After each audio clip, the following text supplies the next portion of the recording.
Canada. Today's conference is, we've entitled it Irish Protestant Minority Experiences. A bit of a mouthful, but we'll be focusing very much on legacy as one of the aspects we'll be looking at. Also, we're very conscious that minority rights are about human rights.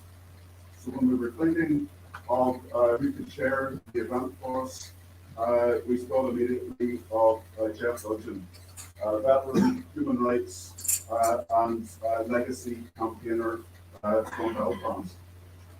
Jeff is a published author, he's a researcher and a writer. He's written about the Dunmanway massacre. And when I approached Jeff almost a year ago now to share this event, he agreed immediately. Since then, Jeff has been a source of constant support, advice, and encouragement. For that, Jeff, very grateful indeed. But it's now something of a relief that I'm able to hand over to Jeff to manage us through our busy schedule today. Jeff, thank you.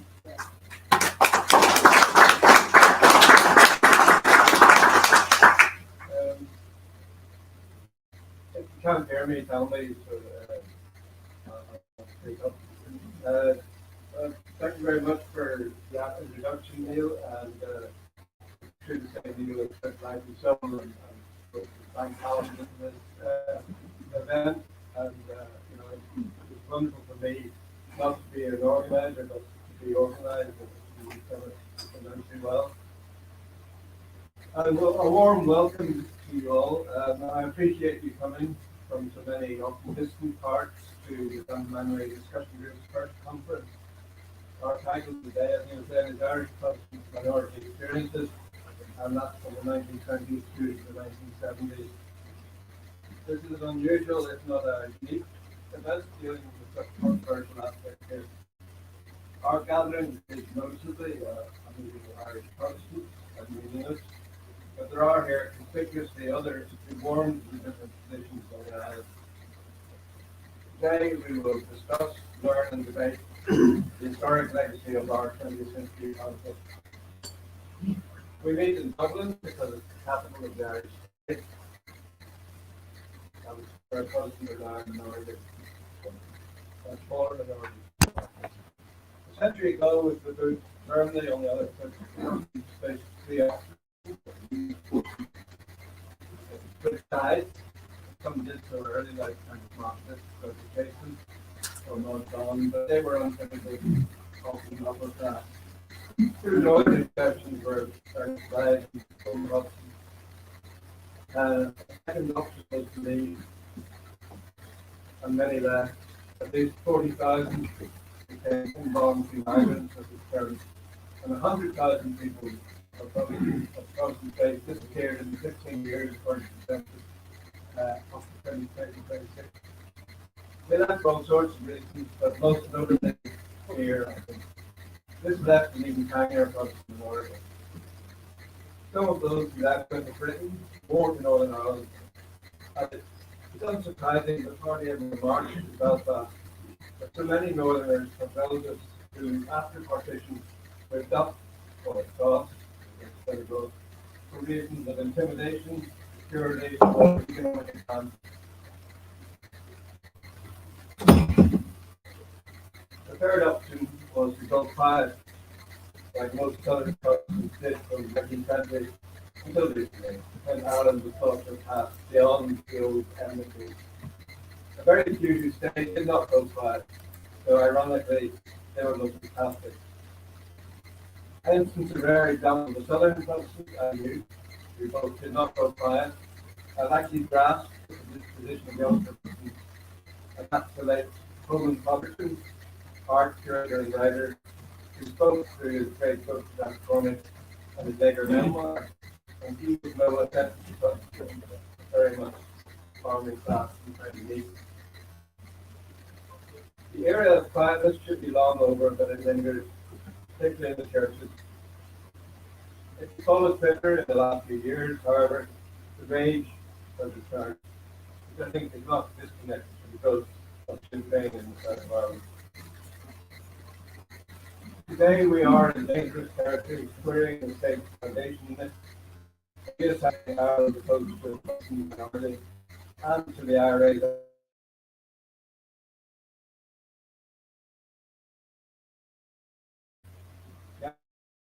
why it acted that it did then or now. As we know from the recent debates in Northern Ireland, so we have to interpret. My view is that in times of war, restraints are not just loosened, they're removed, and appalling things happen. The Dunmanway massacre was one such incident.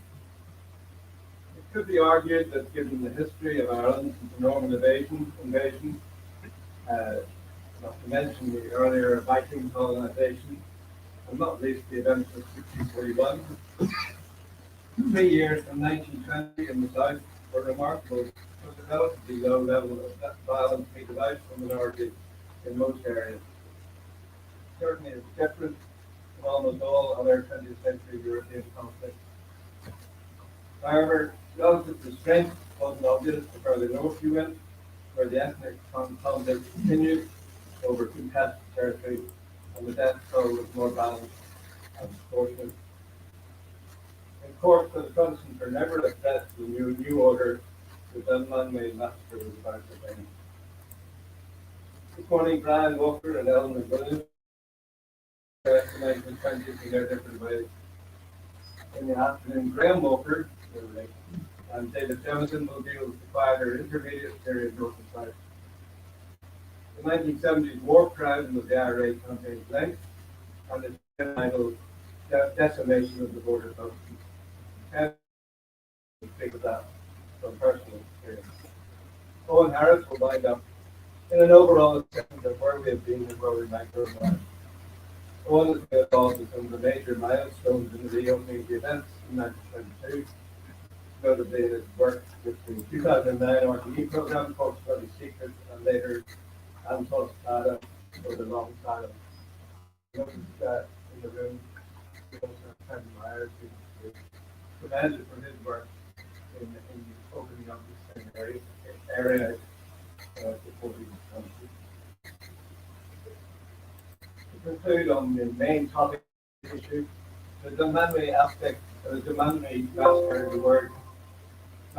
is a word whose use is prohibited in its Wikipedia title page, unlike, for example, the Ballymurphy massacre. Wikipedia predominates for the vast majority of those who take an interest in Irish history. Its influence dwarfs all the output of academia. What it says becomes definitive, which is why all of us should be watching and editing error and bias. And that bias is pretty prominent in almost all of Irish history pages, but it is a thankless and repetitive task correcting error. I know. I've written about Dunmanway in the pages of the Irish Political Review and History of Ireland, across swords at length with Harry Keane, author of Massacre in West Cork, and the anti-revisionists like the O'Down Society and now Maine. I have perhaps two unstated issues which I will throw out now, and it may be provocative. The first is the question of whether the massacre was caused by the deaths in Belfast around the same time. I dispute that, others don't. The second is whether the attack on the Hornigrove house was the trigger to the subsequent murders, or was it the opening event of a series of attacks. The notion that an IRA gang had to go in the middle of the night to an isolated house during the truce to seize the car just seems unlikely to me, and yet can never be questioned. There are other issues I've had with Barry Keane and Keane I would describe as a moderate nationalist who writes in an exculpatory way, saying, it is also possible but unlikely that the killings were sectarian reprisals set up at his former executions.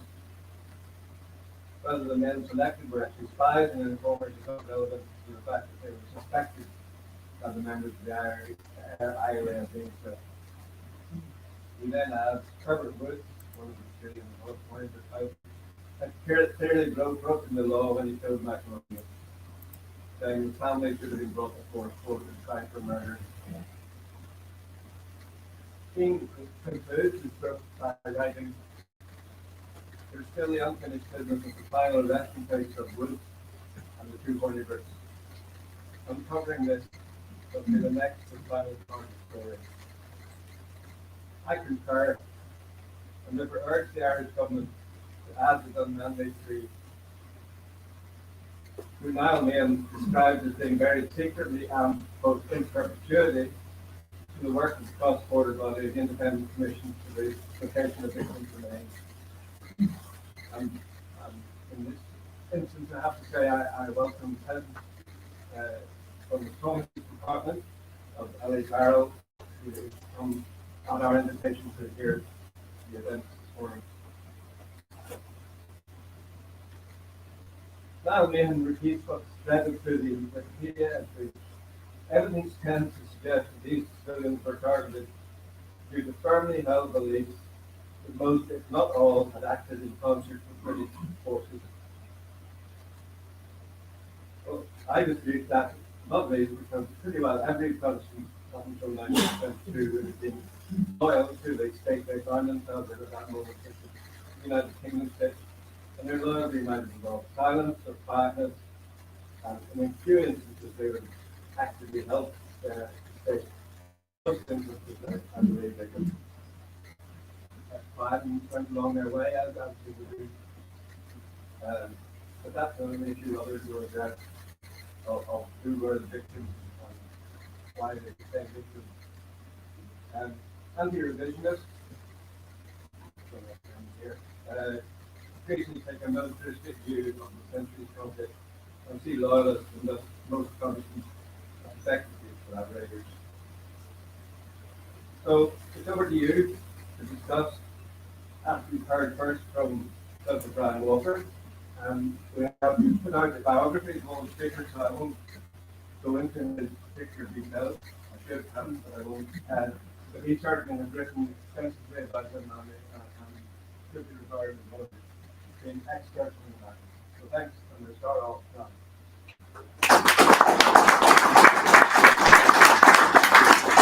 Thank you all very much.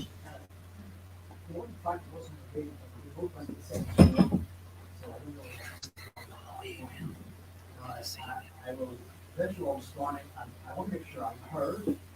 I was listening at the talk, and the speaker said, "Can you all hear me?" And we said, "Yes."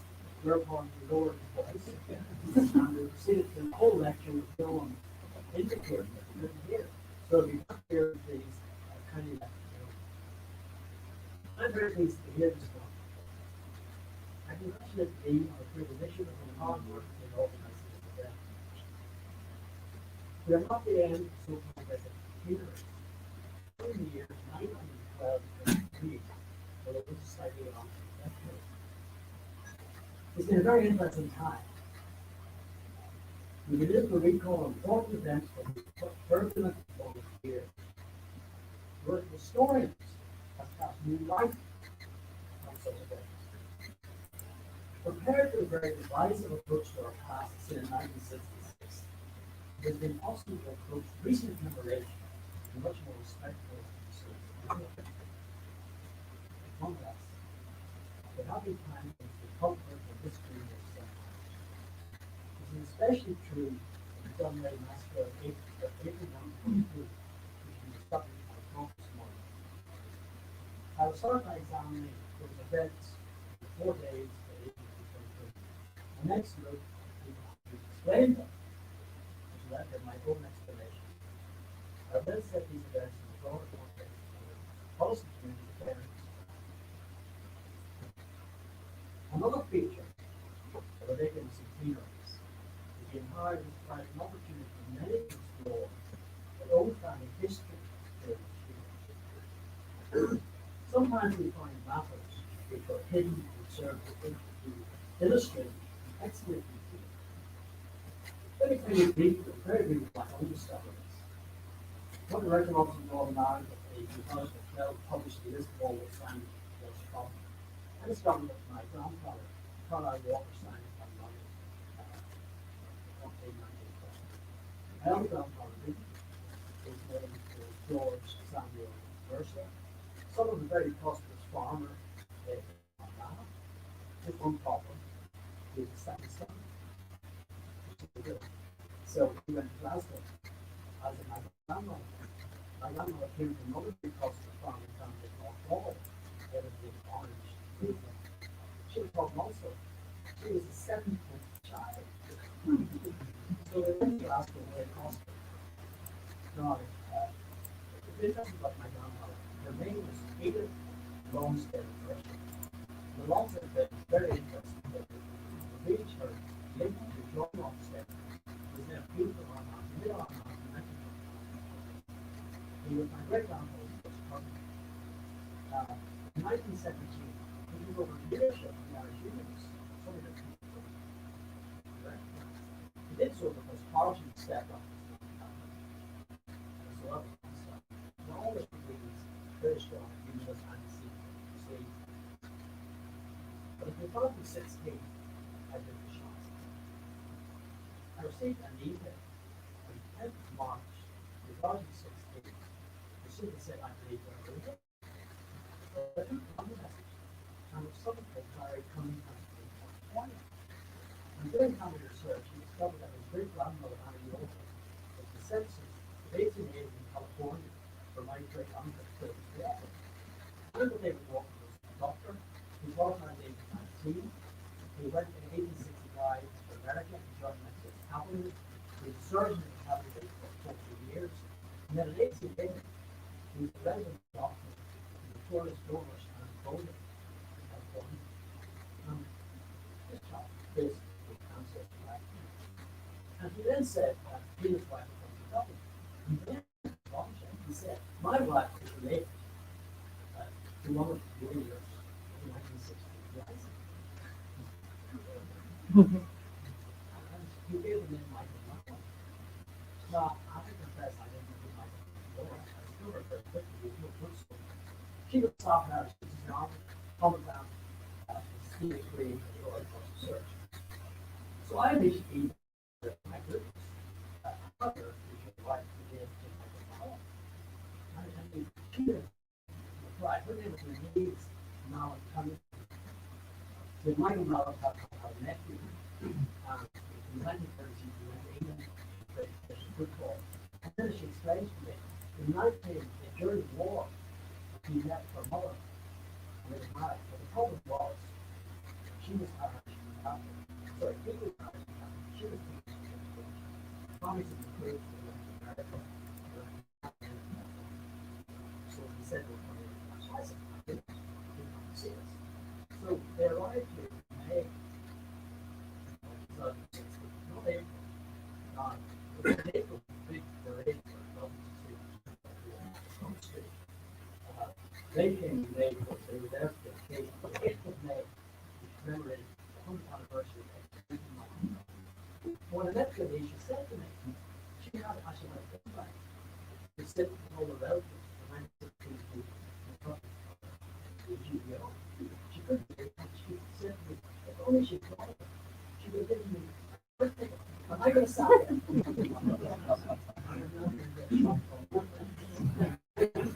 sure we'll be back next week.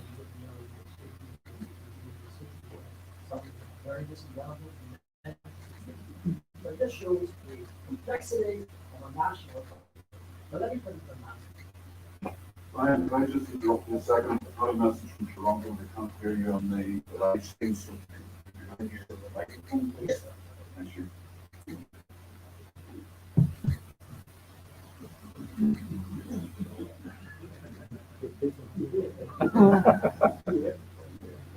Now, is that better? Okay. Well, next I turn to the Manway. This talks about what happened in John Manway in April 1922 at Leeds. Early in the morning, Tuesday, 26th of April, a group of anti-treaty IRA volunteers from the family, not the local IRA, arrived on special duty on specified at the home of the Protestant Hornibrook family at Ballygrovan House, although it's halfway between Band and Cork.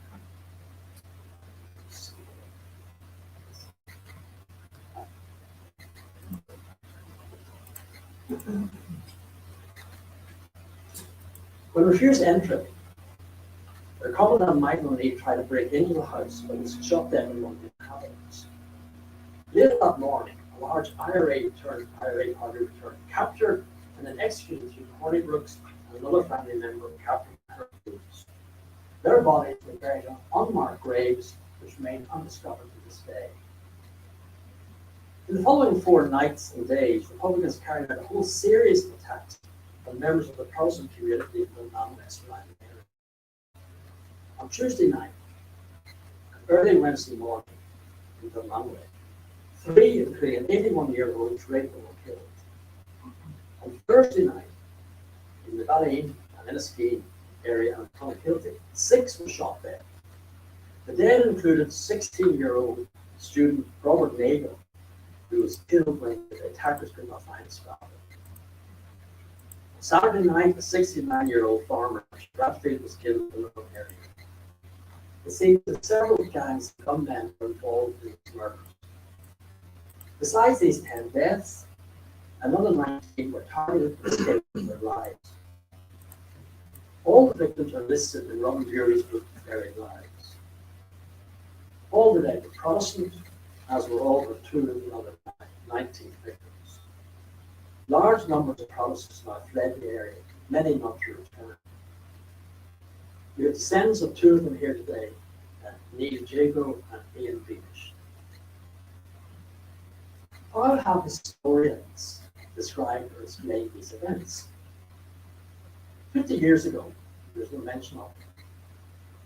In Calvin Youngbird's 1968 book, Irish Civil War, there was no reference to John Manley in the index. But I just flipped it open, and on the first page, the first line, John Manley is mentioned. Because he starts his book by describing a meeting at Dunmanway in 1965 with some IRA veterans of Kilmichael coming there to commemorate Kilmichael on this massacre. 20 years later, Michael Hopkinson published important work in the Civil War that made no mention of Dunmanway and also paid very little attention to the plight of Southern causes at this time. This silence was now to be broken by young Canadian historian Peter Hart in his publications in the 1990s of the Revolutionary period. In an essay in 1995, he highlighted how Republican violence against Southern Protestants at this time was an important factor in their American decline. In his 1998 book, The IRA and Its Enemies, Files of Community in Cork, 1960-23, he examined in some detail what happened in Manway in April 1922. He had no hesitation in describing what happened as a massacre, clearly a sectarian act. In his 2003 book, The IRA at War, 1960-23, Hart rejected the idea that there was full-scale ethnic cleansing of Protestants. And he acknowledged that the IRA was formally non-sectarian in membership and constitution. But he then went on to argue that there were instances of what might be called ethnic cleansing. He also stated that while the IRA organization was non-sectarian, there were Republicans who acted in a sectarian manner. This was certainly the case in US Cork in April 1922. Peter Hart's work caused a similar reaction. Not only his research, but his integrity was attacked by a number of critics.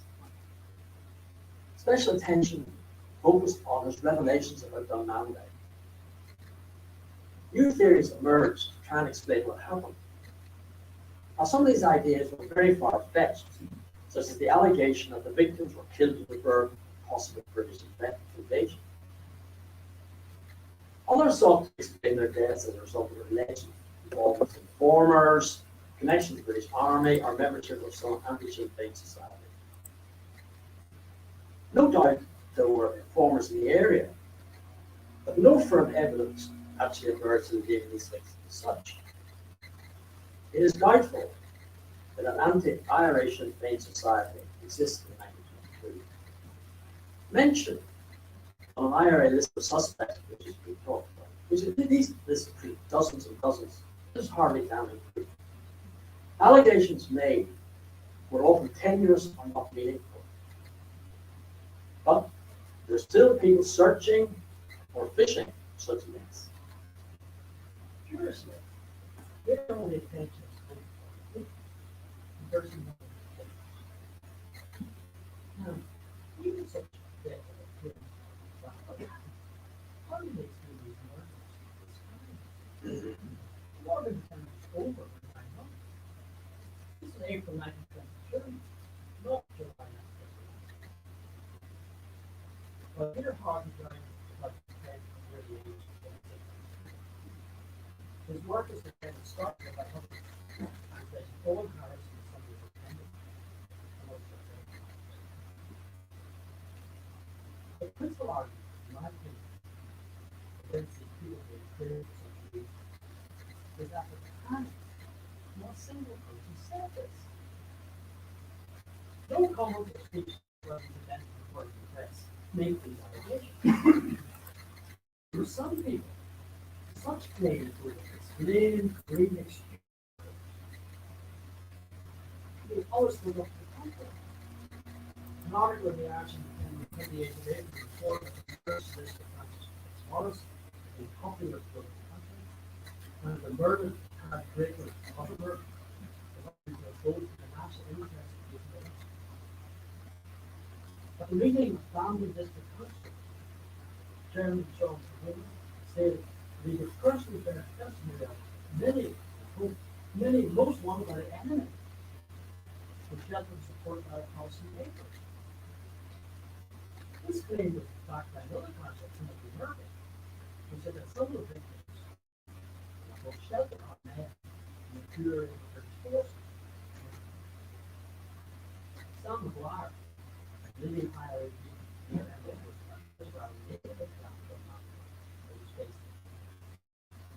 if he had been at home that night, he would stop the murder and not get it. Why do we begin to place that day? Clearly, death and need one of the but most are reluctant to say that is that politically revenge by executing one of them. No one is such a later, volumes of testimony by former Iranian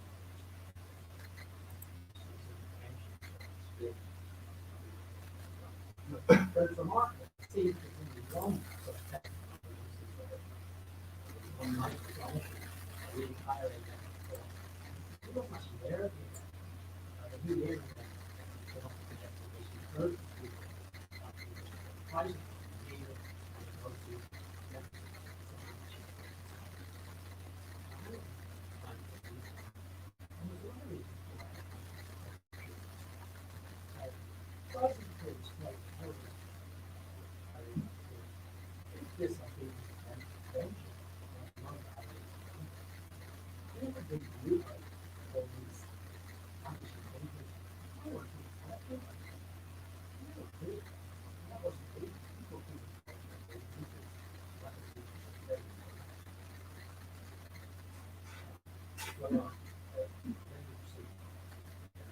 So, John Sterling's murder, he was singularly contended on.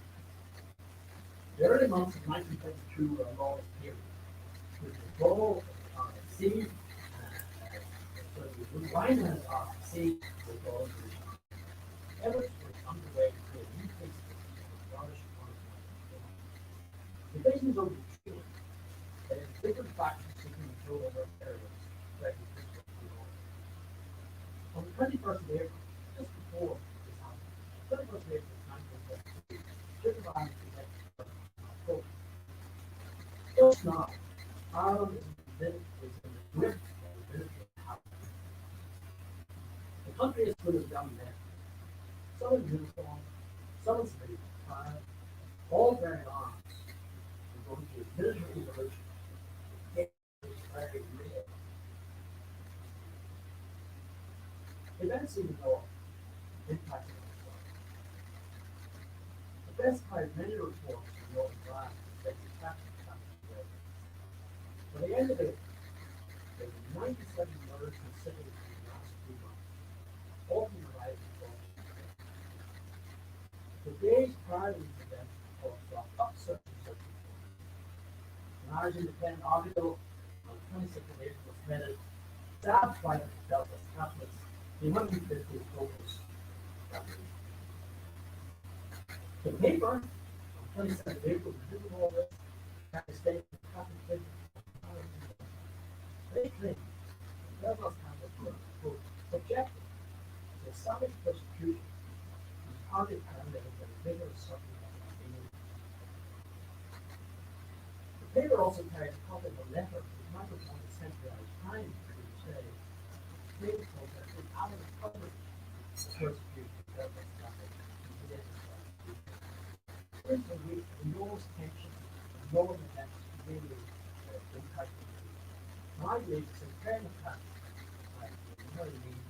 It's a very attack. Reprisals were very nasty features of the opposition. Innocent members of the community were targeted because of the actions of other members of the city. Guilt by association was the term of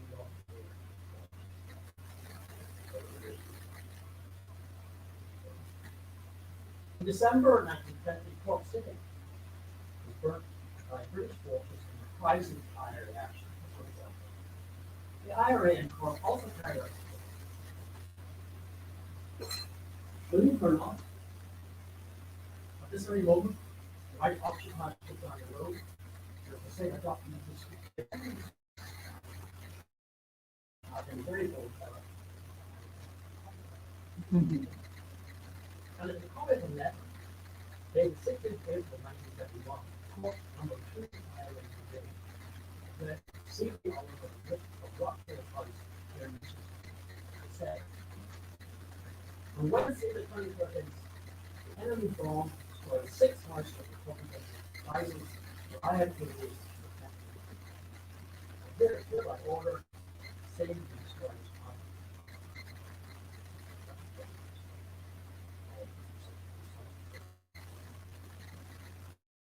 In his book,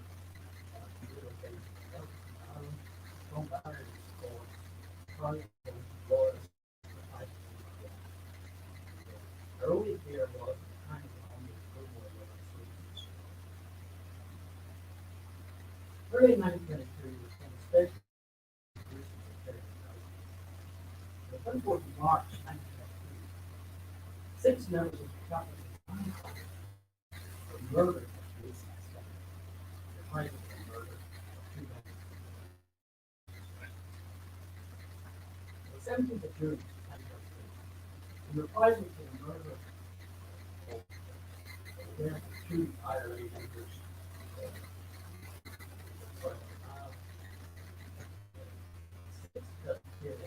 were murdered out of the 4 northern IRA basically involved under the command of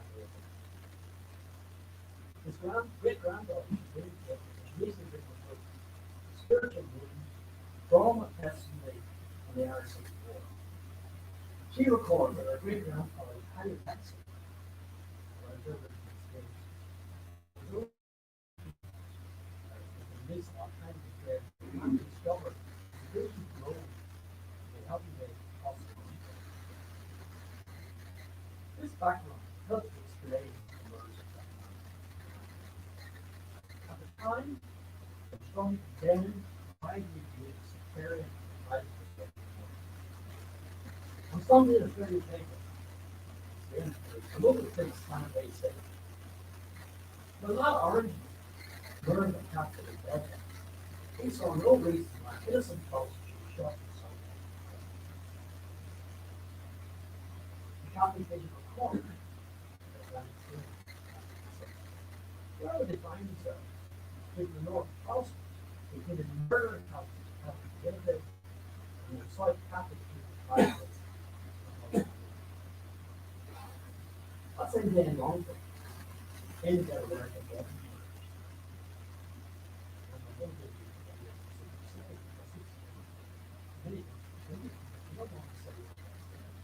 Even more, because the danger of reprisals, the minority of South was having women Third Peter. Met them if necessary, carry on a crusade for the Lord, defense of the brothers. But do not carry out Christ.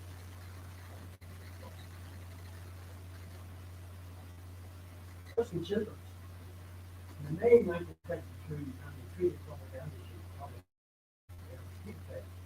The parent crime, the father's crime, and God is such a tradition of people, that God is over every Christian principle for the very basic of national business. It ends on saying, this is where we repeat this part. Also, we dare not forget the provocation. Leaders of our country, massacres of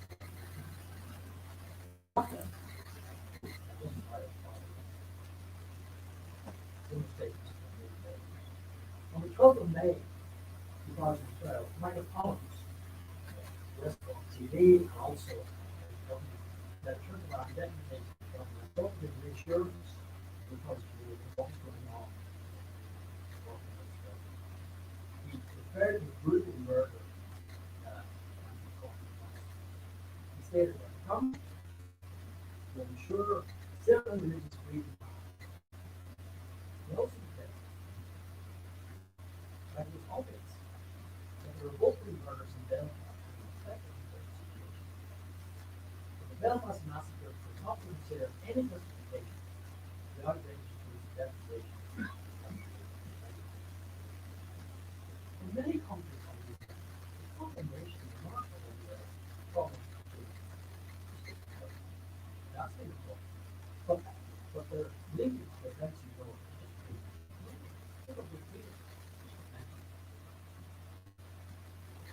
in this rank range of review, surely the reason there that we have to come down with this because of carrying Basel, members of the IRA, carrying probably sparked off by shooting the group. Tension is very high. COVID has and this is a lawless. The governor of someone they call received that other countries also sort of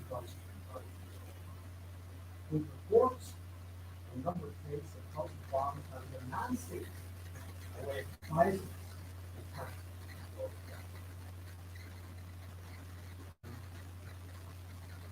Then he told you from the pure and heroin country in May 1992 he referred to a lawless the attack of respect and respect of others. How many of them are the justice man who say not so much the only person forcing them to leave is one of the barbarous and then we will say this expulsion of supposed to be surprising. It's still work.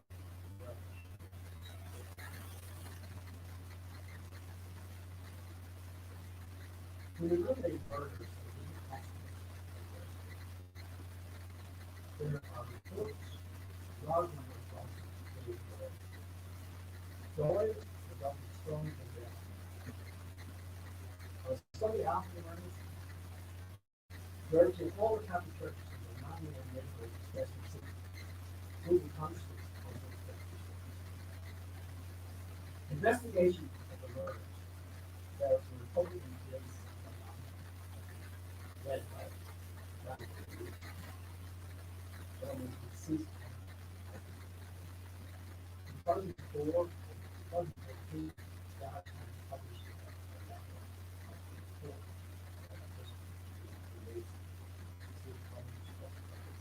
the 1925 report related to a pension claim in Daniel further possible direct intelligence. The name is a state to be a very scrupulous individual. They've taken part in the post offices and murdered several thousands of them. Relative to shock there that feels alive.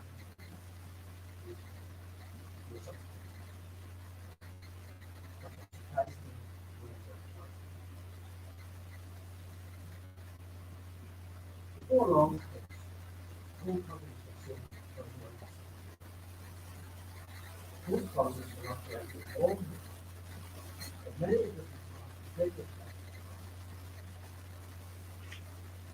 It's disappointing that all the recent countries attention is largely focused on the burning of the although the gently or a smart small public all members of the community were advised to provide as little economic or religious security as we know from evidence given that is Thousands were intimidated because they feel like unions or loyalists or religious groups. Without education, they can many such claims. The trend back is also understood today. As we know, we work like fury is good, they rise as a democrat, which is a everyday rise. My own research was put up simply and others. Besides such evidence for research, we should also note public statements of good Catholic bishops confirm our students. These statements must come down. All is showing the condemnation of such practices. In February 1973, Catholic bishops for Randall Coca-Cola described by the book. Protestants suffered severely during the Holy War and urged that charity those with in May 1973, the congregation used a higher sense of scrutiny during that code. The Protestants got a company to be a great the first one that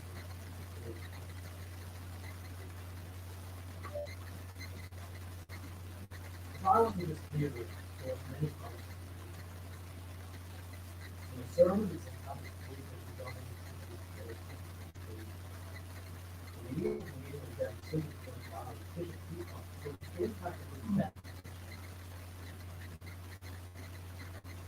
Very many of them were the good ones of the state, and only asked to advise the private exposed to only recognize.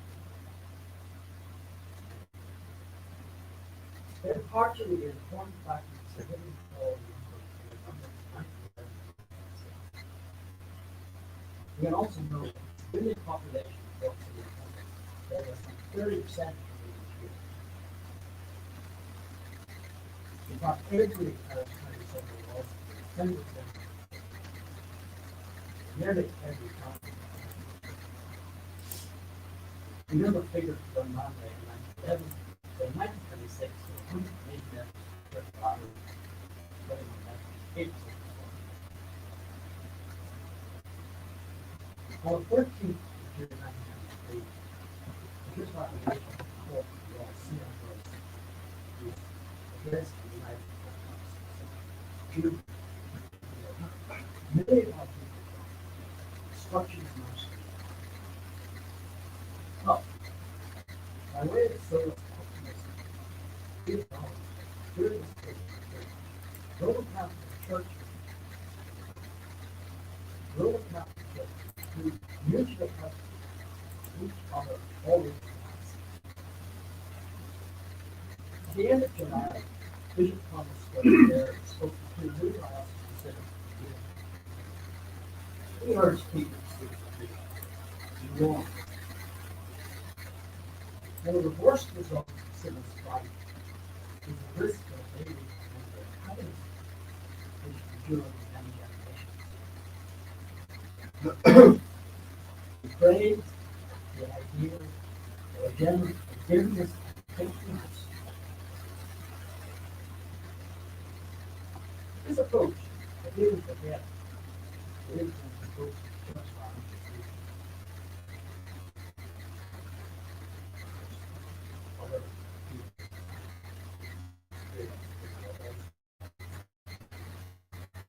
according to the church in 1930s, just 1.5 pages.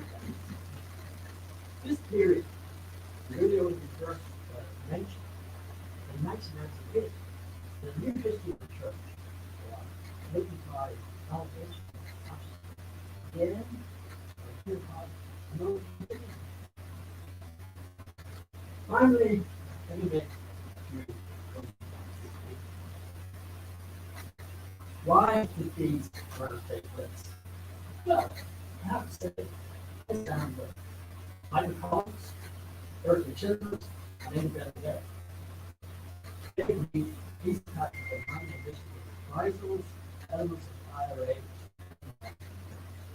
probably sparked over the shooting. These men disagreed on many things. Most recent accounts of these events are completely ignored their comments. Schindler explicitly described the culture. The fact that all was unnamed there was unconfirmed. Come on, how did it explain David accepted why? I think in part it was due to a positionist group on some there is a failure to see that the north and south exclusively connected. I think also it is due to a determination to reject all suggestions any Republicans could possibly suggest. This is an unrealistic, unrealistic approach to this. On the 3rd of July this year, former Democrat who was talking about some 11 something when another secretary this involved burning and anti-treaty forces with Johnny Truman, cross property, 50 Galway, and directly in the Civil War. It is this allegation with a certain people claim there's some legitimacy to this action as an allegation. It was 100 years on. Many attitudes have evolved, and we do not have to spend anything to time for such a site. This approach is people can have it. They should be accepted for what they were. They can we owe this to victims of 100 years ago. We also owe it to dismiss the unfounded allegations and continuation made in the last 2 decades.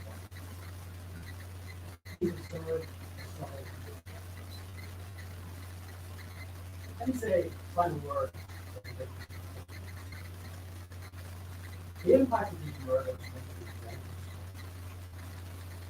afterwards, some may have chosen to call them scientific death. My father was long chapter of the war, old people, 62, 1934, and never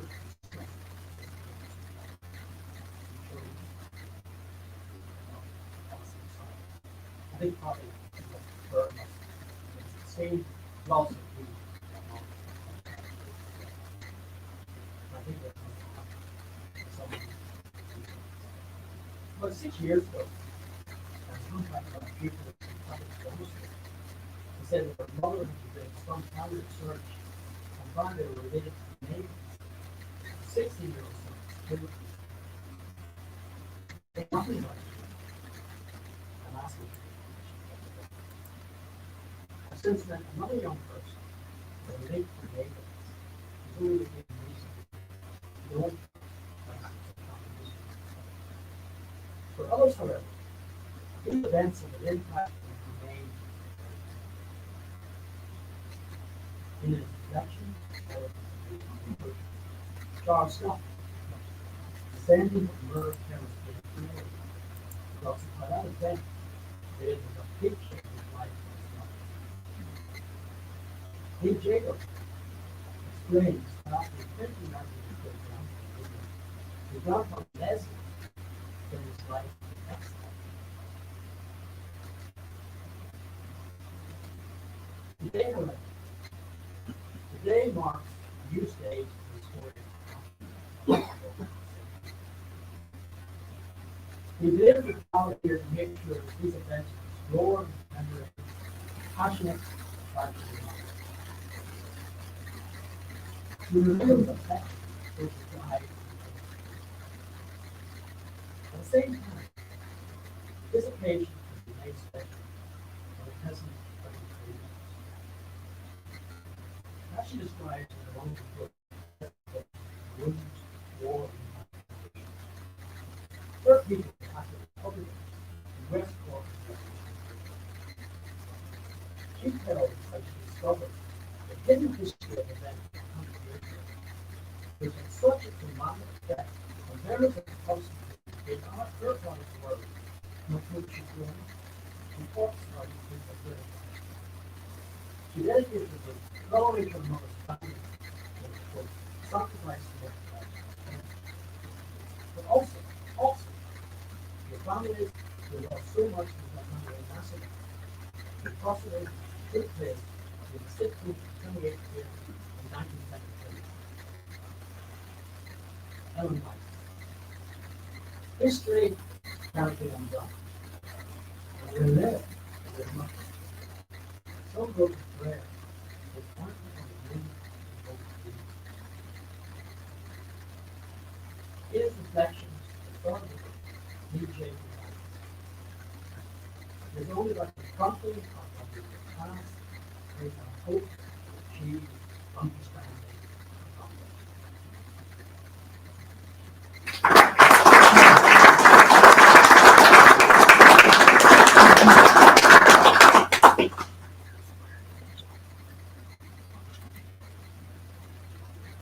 Okay, thanks very much.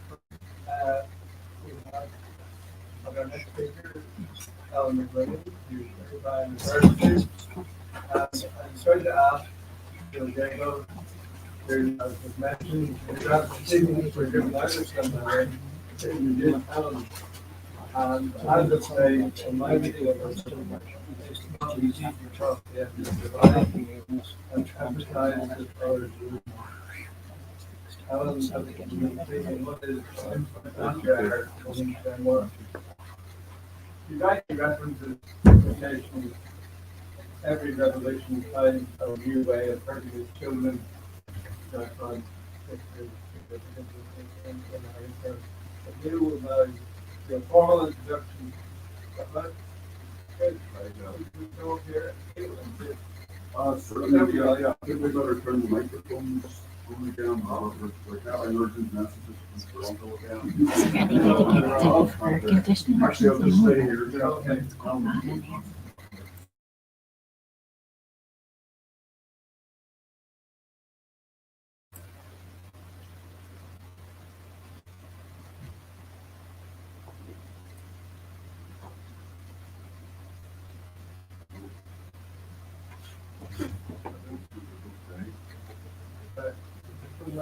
Oh, here we go. Yes. Big enough. Hear me, Taylor? Yeah, very good. Ladies and gentlemen, I travelled down to the Manway in April 1922 to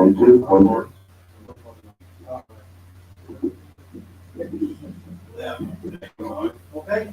Thanks, Paddy. Well, everybody welcome. As I travelled to the Manway in April 1922 to mark the centenary of the massacre in Manway, and the journalists from the Irish Sun, through Kenny Donaldson's good offices and the Belfast newsletter, were kind enough to cover my pilgrimage to the Manway. As a result of that coverage, Ian Beamish got in touch with me a couple of days later. Ian and I have been in regular touch, and Ian is a very good friend now, and hope we'll hear from you, Ian, during the Q&A. However, in March earlier this year, I received an email from Dr. Ellen McWilliams from Exeter University, and Ellen, with great sensitivity, asked me if I would be prepared to read a draft of a book that she was working on. And of course, I was delighted to. And I remember clearly receiving that draft on a Sunday morning. And on the Sunday all prepared, I was going to watch Manchester United in the afternoon, and I've been doing this with time Celtic. However, I barely saw a ball being kicked, so compelling was the text that Alan has sent me. I can't commend this book highly enough. Alan, I salute you for your courage in writing that book. I salute you for your courage in coming here today to read from it. It is a privilege indeed that you've been able to join us. Thank you.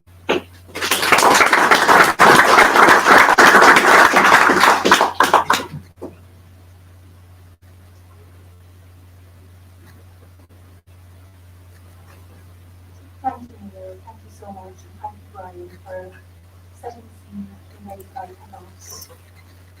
Neil has been a great friend to me and to this book in the course of the past year. I did indeed read his story shortly after the centenary of the Dalano massacre, and I carried it in my pocket for many months until I finally found the courage to write him. I wasn't sure if I would receive a response, but he replied immediately, and has been nothing but supportive and encouraging since.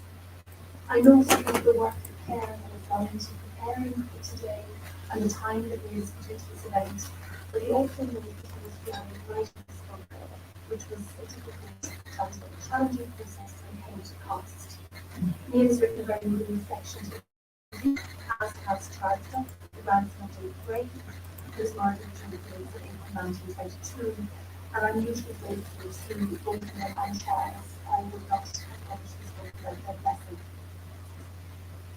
The book, far from it, anyone's writ, it's a widely unconventional history.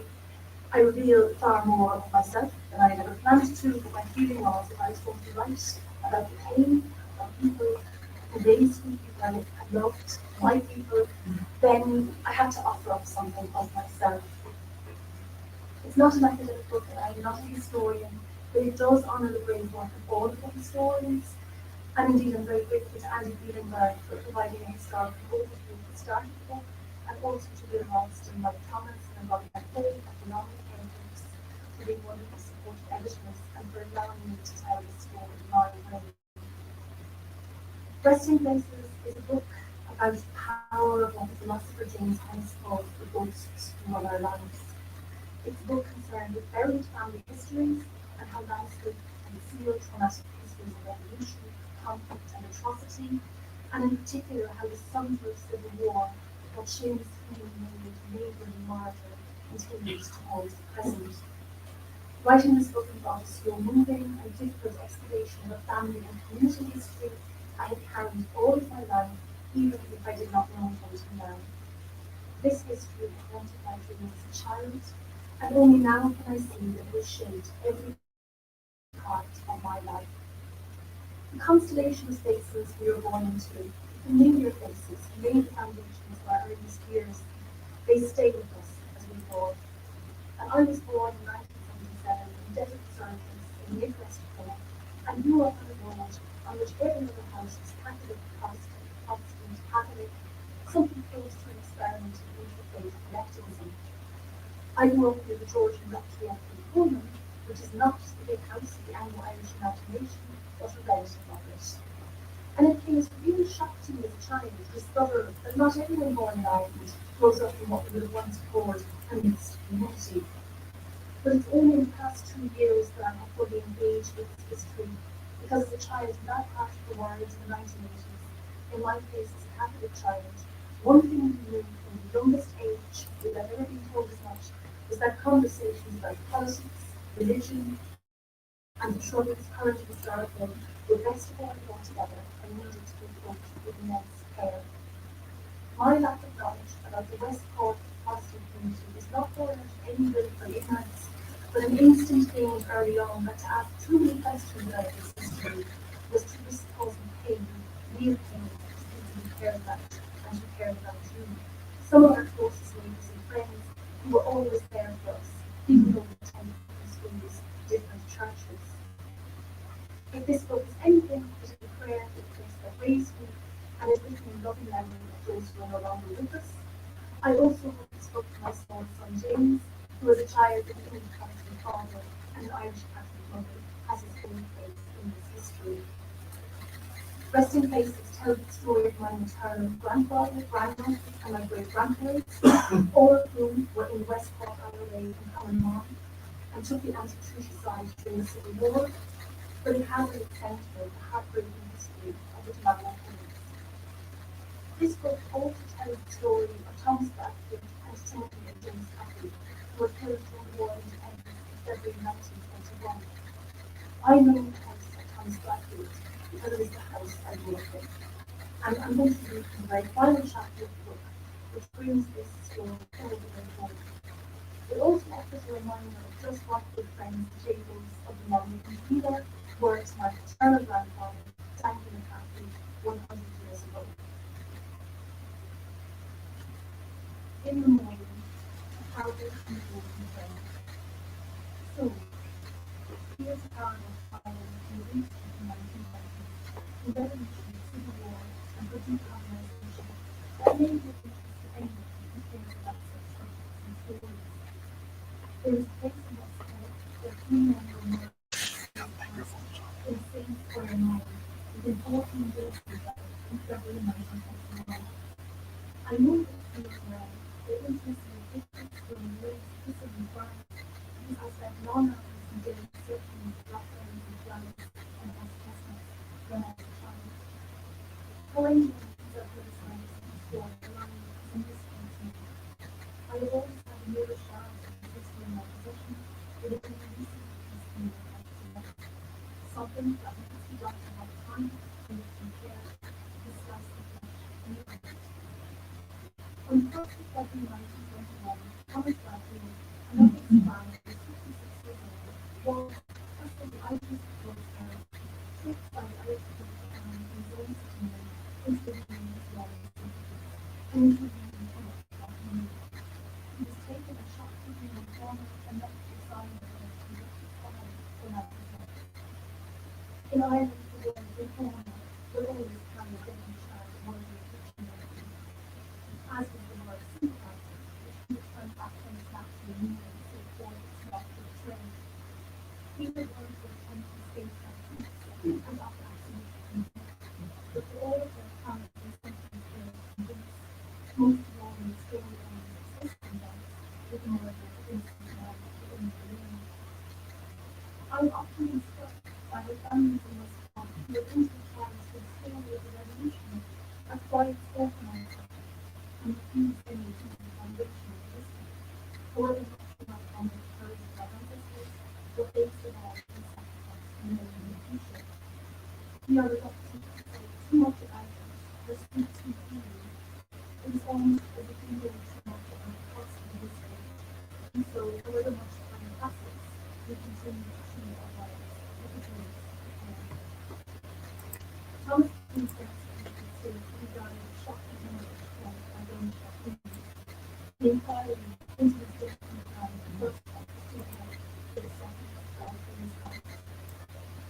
2 weeks later, after the night died with a nicotine blue glass, 2 young Irish infantry army men, James and Catherine, aged 19 and 22, were speared away, were captured by the Israelis and open hands, taken from their beds and from their family in the middle of the night, and shot in the dawn hours in Liverpool, in the fight for the freedom of Ireland. A sign there in front of the British Army looked where they had been killed. 2 men dead, lost to 2 families touched in the heart. History is stopped.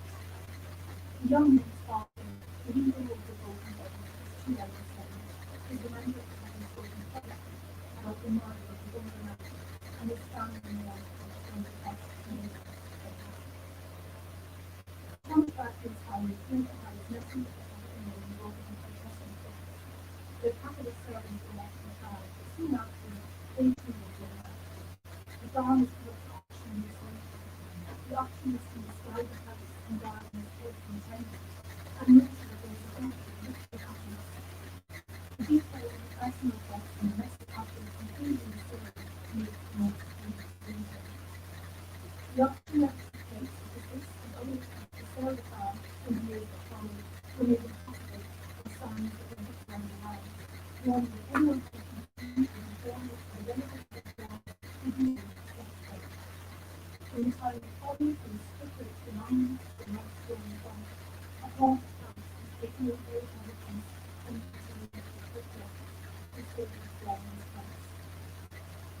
No warning appeared that no one could prevent his property from lost by the way to unexpected happenings. These were filthy and taken like the house belonging stolen from our own family home, and poor old Tina, the ghost squatting on his bed, in isolation and unrest, cursing, feeling, hidden away and dead.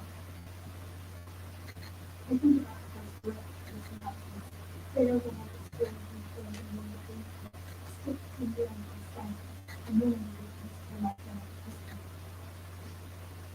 And later, what remained around the outside house and field workers, the sold for man who moved from Judah, when he heard of the land hunger and ready people's blood, still wanted to have a I really see the photograph yesterday now of this garden field in Jerusalem.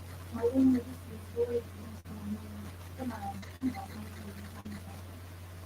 He was another Daniel, willing to take his chances, and the man was dead. The photographs and instructions black and white were captured now. Those leaders are close to one of most of them and of many of them. His face was of angular shadows and eyes low to ground. My father told me that this fire was trusted fire and perhaps some more is basically negotiated by the military chief and Protestant minister, and that's the Christian endeavor designed to be honest outside the palace, and a plea for a liberal contract with liberty. Because my grandfather was a people who was informed with all his neighbors who do not, irrespective of religion, and was not bound to any persuasion. When he first arrived in East in 1925, small crowds gathered streets to make their offerings and hold and drink and cheer. But he was brave enough to claim for 8,000 days. But he fearlessly danced his voice to nothing and was popular. His immediate neighbors were friends and built his things and neighborhood, and most of the family close to his pride and needed his friendship. What comes back to the character of people in Norway, a man who traveled miles to gather in the field of his farm and set up in the land that was his own, and continued to set up on the land. Of such bravenness, my grandfather, who by all accounts was reputed to be a fair and handsome man, was a fine boxer and sweet wines. He was pushed too far, and set his mouth away from the wall, to fill his fire and soul. My father told me that his father's human neighbors, the colonies and the tables, shot up down into tobacco factories. I know that place, for the ancient. It has a round ring on the landing that looks up at the sloping field, where neighbors or in the summers of my childhood. When I was young, there was more than one occasion when I could not sleep and looked at the bedroom window, sure that there was something walking up the lane, moving him out of the trees, that suckled a child's imagination. I knew this house, and I watched it certain doors and what my mother came to the wall.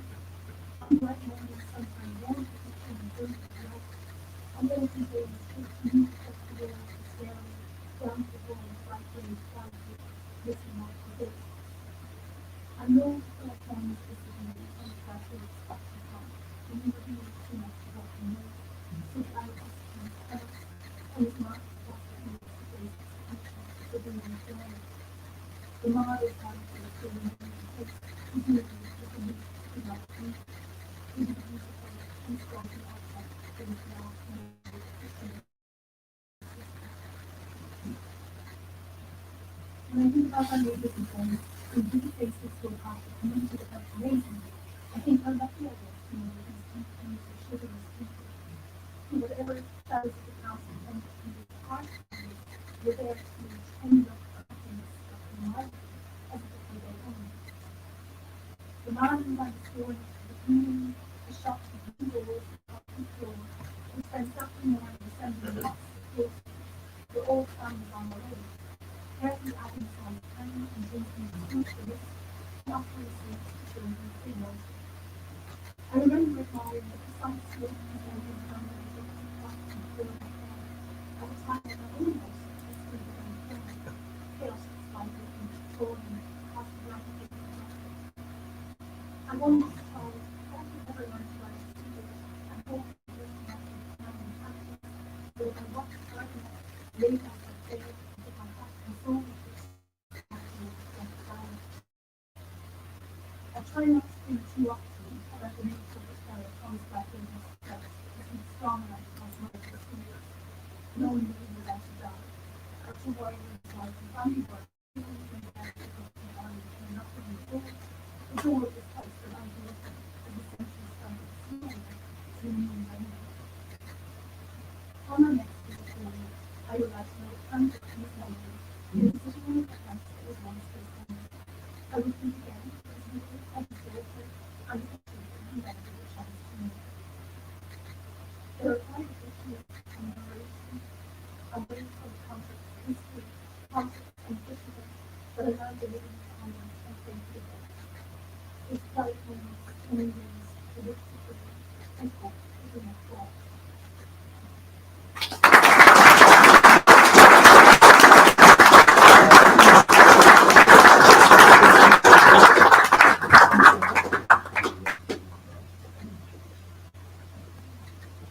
Okay, well, thanks very much, Ellen, for putting our little work. And if you want to move by the book, put on prayer and many. We've got 20 minutes for discussion, but before we commence, Ian Bailey would like to say a few words. Ian is a descendant of Clondalkin. Thank you. Should I stand up? Or? Yeah. Okay. My thanks for that happening today to those people because I grew up in the Manway and my grandfather was about 38 at the time. We were doing business in the town with everybody was him. My father would have been about 2 and he was in business himself. They'd run and run with everyone. That generation was close to 50 years old. The events that they never really spoke about it, but when they did, it was one of the most trusted in the country and service that they were in. It was difficult conversation. It's sad today that everybody growing up is actually up for sale 200 years on in Hollywood Street. And it's about 30 miles from the man, it's about 45 miles drive, 45 minutes driving to Israel. Around that night 100 years ago, the man was down inside Cardiff House where it's Morris, the big shop, the better box, this one go there. You come up this street and that's Axford Street. They're talking about Jailbirds and London. And we went to William Morris as well, Morris and Blue, two streets there, on the street, and then the same street of Ireland. So we're coming up the street, we're on the other side of town, and when my grandfather was, people were around with gunshots, there was a number of gunshots in the first second, very overnight. We moved out closer to the moved to the workplace, and we back to town, especially if I just couldn't believe what happened, they were correct themselves for what they did to do, and especially with David Gray, with his murder, because we're lucky that David Gray, which was happened in Manway, is able to Ash family, they were Methodists in this extent, my grandfather, and he opened up a hall in the square in the town, and they just couldn't believe his fate. And just to mention that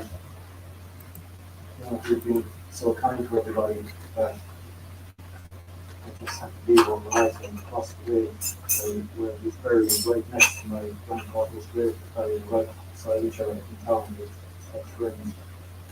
And across the way is the Payton family grave.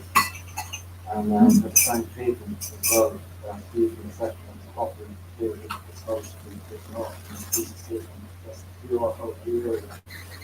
So they just what to do, and if you think the Payton's really involved, it was the following night, the Payton's in Ballymena as well.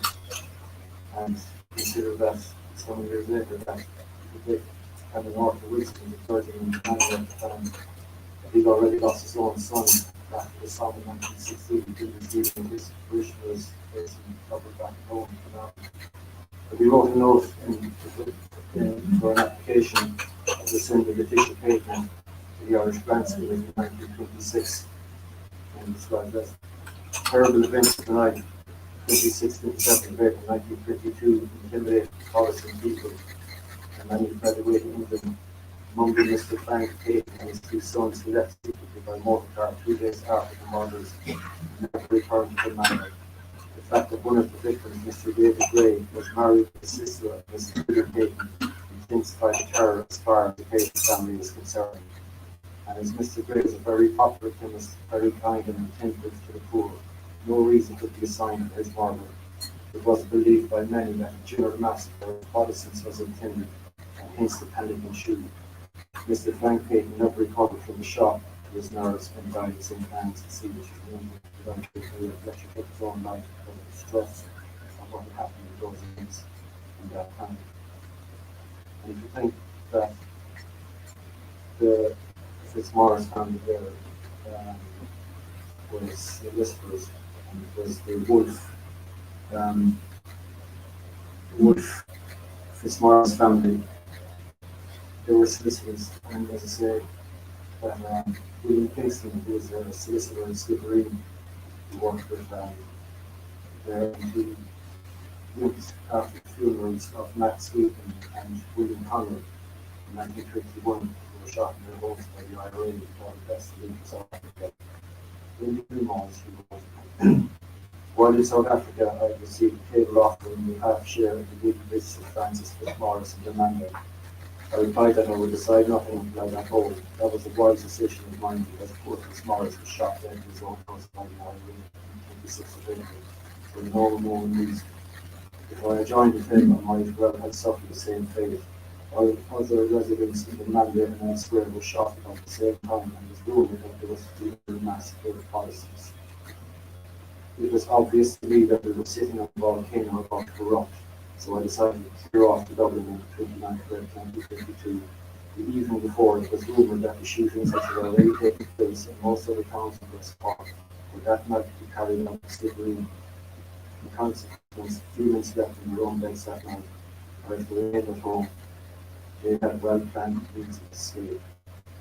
So he goes on to say a few days later that I said goodbye to my mother that morning for the last time I found out. The train to Cork took the precaution hiding behind the local newspaper at each station. The train to Dublin was packed with Protestants fleeing left and side to Dublin and some to England. Obviously all were nervous of and suspected their unknown neighbours in the train. Just as the engine entered the tunnel at Cork, there were several loud explosions and it was believed that the train was bombed in the street of the town. This so no harm was done. At Grimsby Junction, some shots were fired and I saw a man on the platform to involve in his hand. That trip was a nightmare. And just to describe it as well, and Robinese family were in Cork that he mentions here. The fact that the Eames were Methodists, the family received a threat from the local Republicans and decided to flee from the city. The situation was so dangerous that Mr. Eames Senior and his 4 sons left Cork on board because of the danger of being apprehended and run. Meanwhile, his wife and her daughter were taken out of the city in the car driven by a trusted friend because the road was deemed to be safe for women. Family members prearranged. So, facing an uncertain future, so many people just they just have to go. There's there's no future in what is the state. And just about 6 months prior to that, Bishop Gray for Dublin said that over the last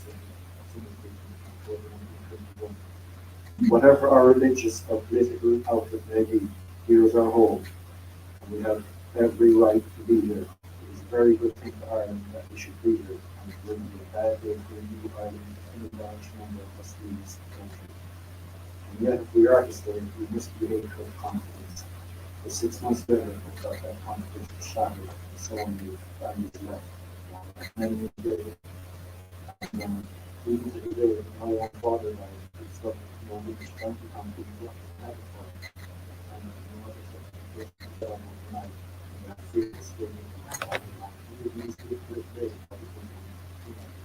because so there were decent people, there were hard-working, thrift, and just the families and the names that had just been much people.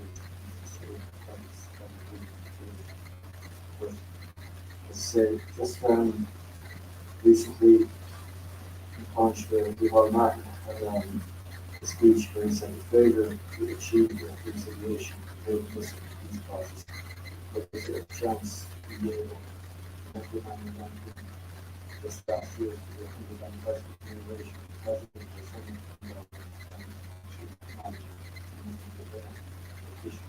the president and sometimes the second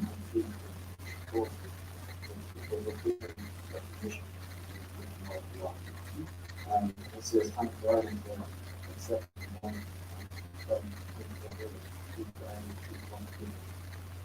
there's a lot of good said about that left out.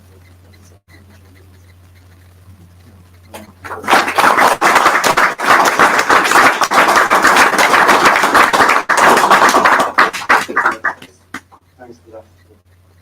Standing here today to see them speak about it, because it's only the other sport in the States, and that's what important people at home think I would have to bring this trouble on themselves.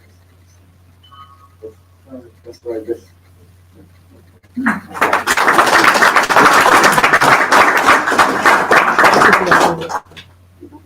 Well, thanks very much for a very personal account of the events and the consequences thereafter. We've got some 20 or 15 minutes before lunch to deal with some questions and answers, and I'll see a couple of hands. I'll take briefly, Jan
we think our voices carry or not, because that way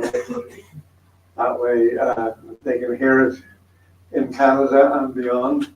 So I'll ask Graham Walker, who's one of 4 speakers this afternoon, to speak, and he's speaking about the events north and south from 1945 to 1955. So Graham.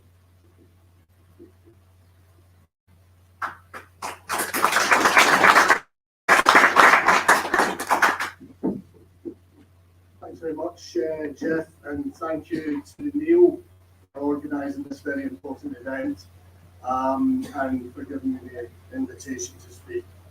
I want to look at the experience of the Southern Protestant minority in relation to 3 headings. I don't have PowerPoint, unfortunately, so you're going to have to bear with me. The first one is the Anti-Partition League and its activities and rhetoric, an organisation that was formed in 1945. And I don't think the history of this organisation, the Anti-Partition League, or the APL, as I call them, is as well known as it should be.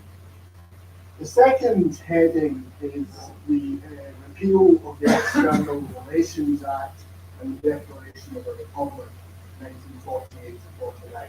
These were really huge constitutional changes. And the third one, the third heading, is the theme of church and state.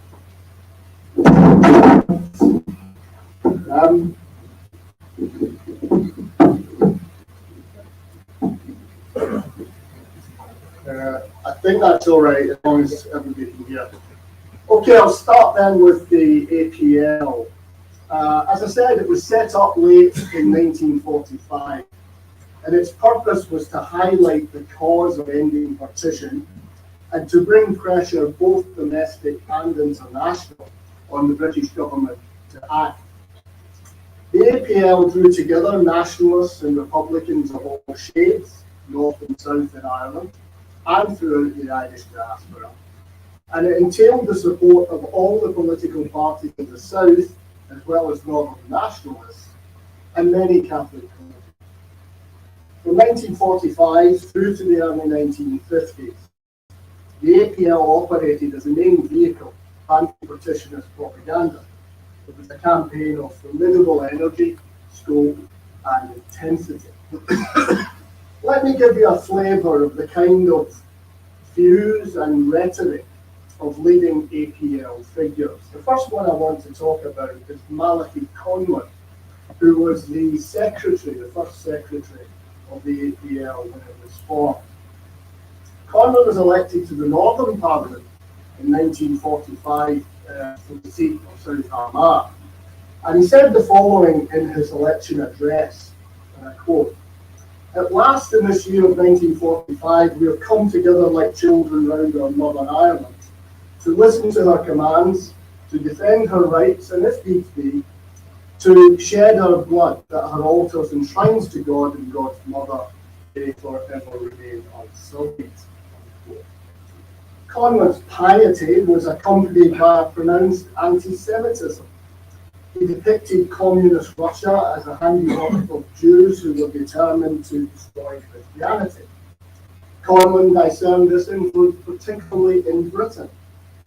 I quote him, "For here surely the seedbed is ready for the vile henchmen of the communist Jew.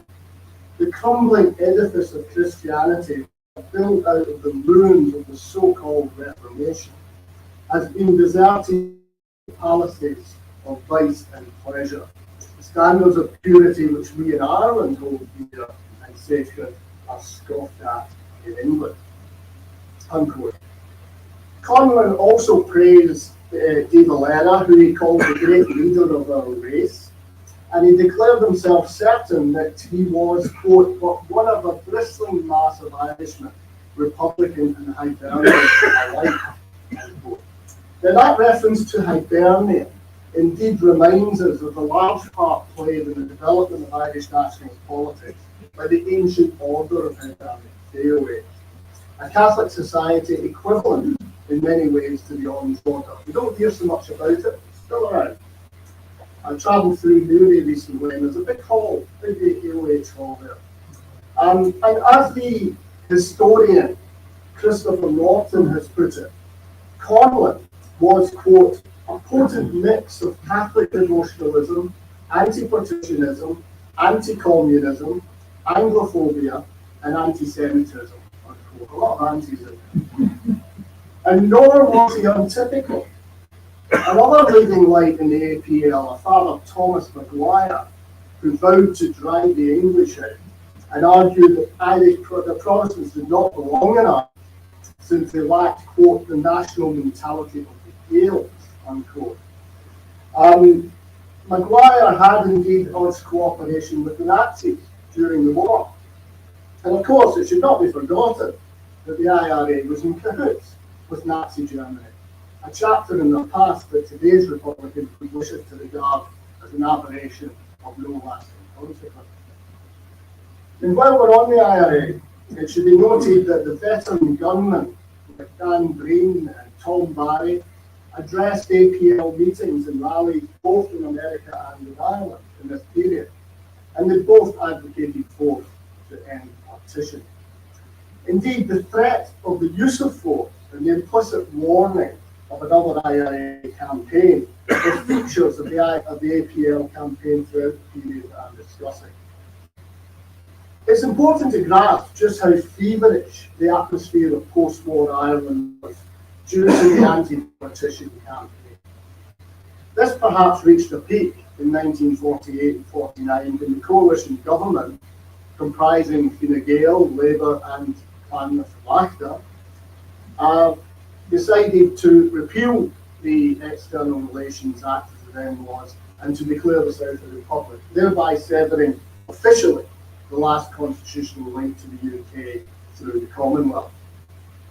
The leading players in the coalition government, the Taoiseach, John Costello, and the Minister for External Affairs, Sean McBride, who was of course a former IRA staff, saw these changes as a way of exerting international pressure to end partition, and perhaps to use the ending of partition as a bargaining counter for the entry of Ireland into the Western North Atlantic defence structure, NATO.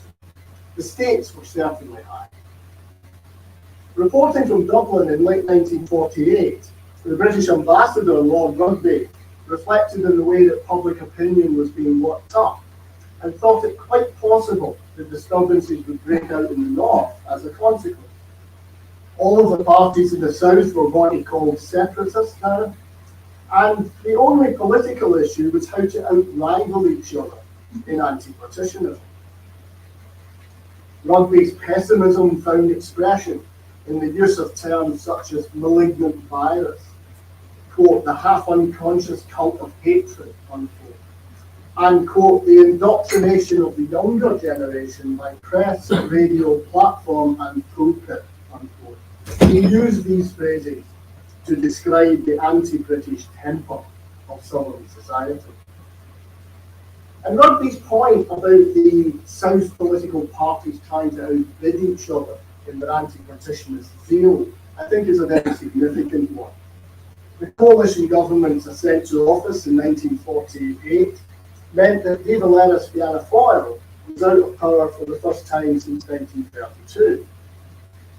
David Lennis' response was to embark on a global anti-partitionist speaking tour, designed no doubt to reaffirm his personal credentials as the leader of the Irish race. David Lennis began his tour in Britain in an attempt to mobilise the Irish communities of various cities. In Glasgow in October 1948, accompanied by Malachi Conlon among others, he warned those who defended partition in Northern Ireland, the Unionist majority, that they would have to choose to be Irish or British, and that if their choice was not to be Irish, then, he thundered, quote, in God's name will you go to the country that your affections lie in, unquote. Now this, it might be said, was a thinly veiled threat to the Northern Unionists to either reconcile themselves to Irish unity or get on the votes. Nor was this speech a one-off.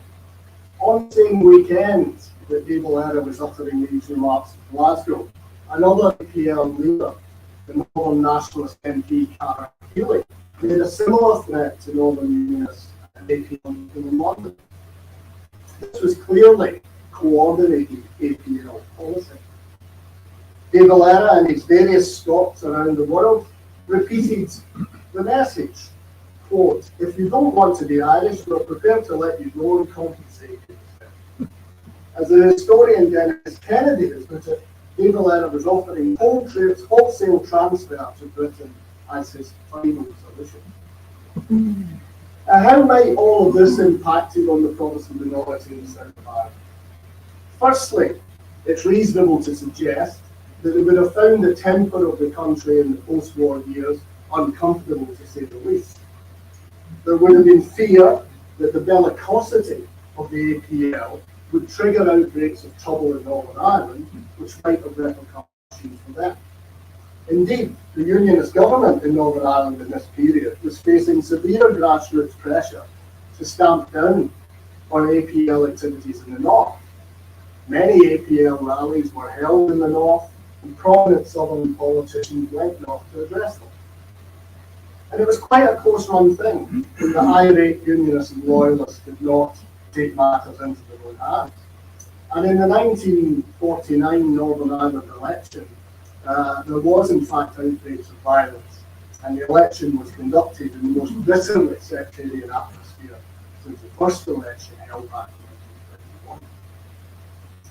Just like the early 1920s, which we've heard about this morning, when there was a definite sense of attacks on Protestants in the south leading to attacks on Catholics in the north and vice versa, the notion of a minority paying the price for the anger and grievances of the majority is very much in the air.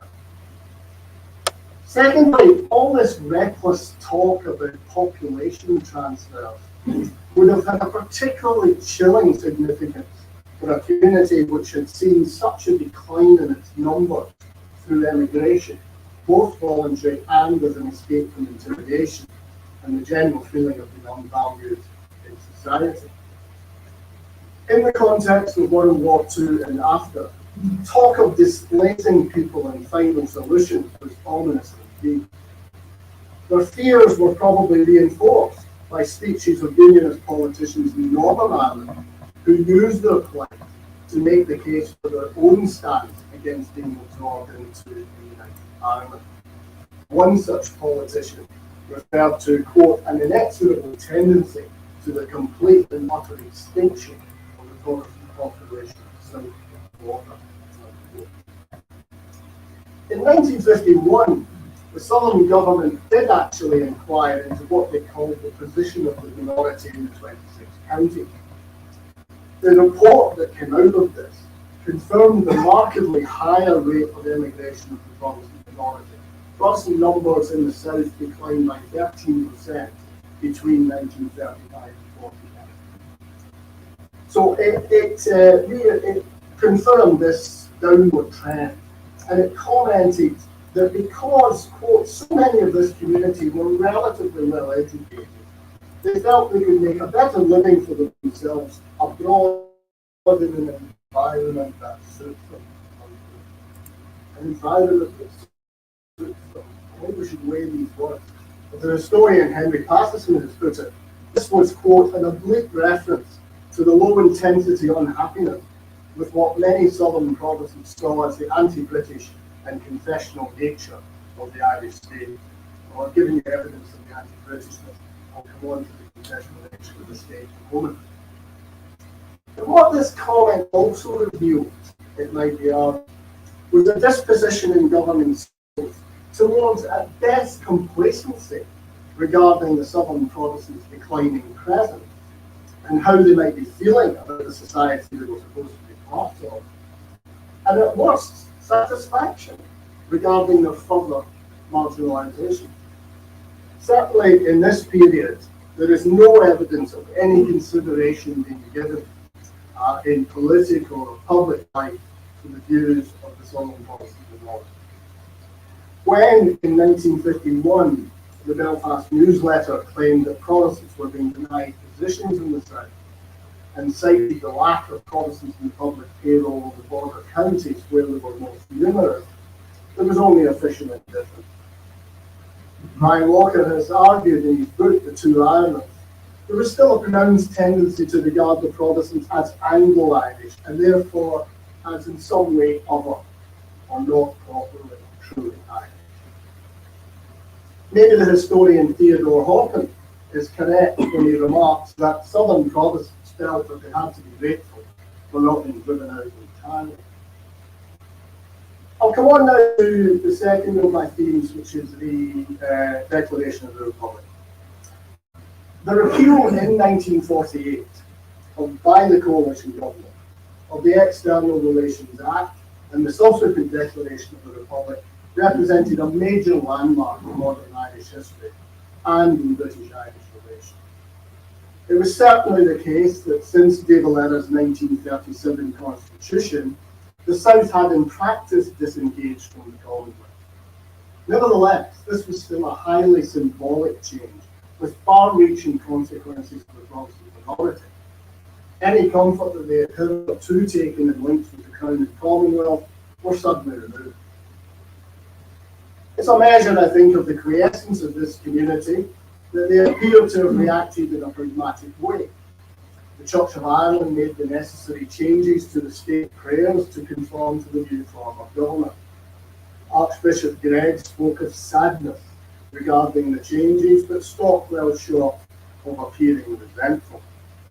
The Irish Times, supposedly the mouthpiece of the Southern Protestants in many ways, concentrating on questioning the possible effects on trade of the change, and did evince scepticism regarding the establishment of a republic furthering the cause of Indian partition. It did not, however, attempt to explore the impact on Southern Protestants as such.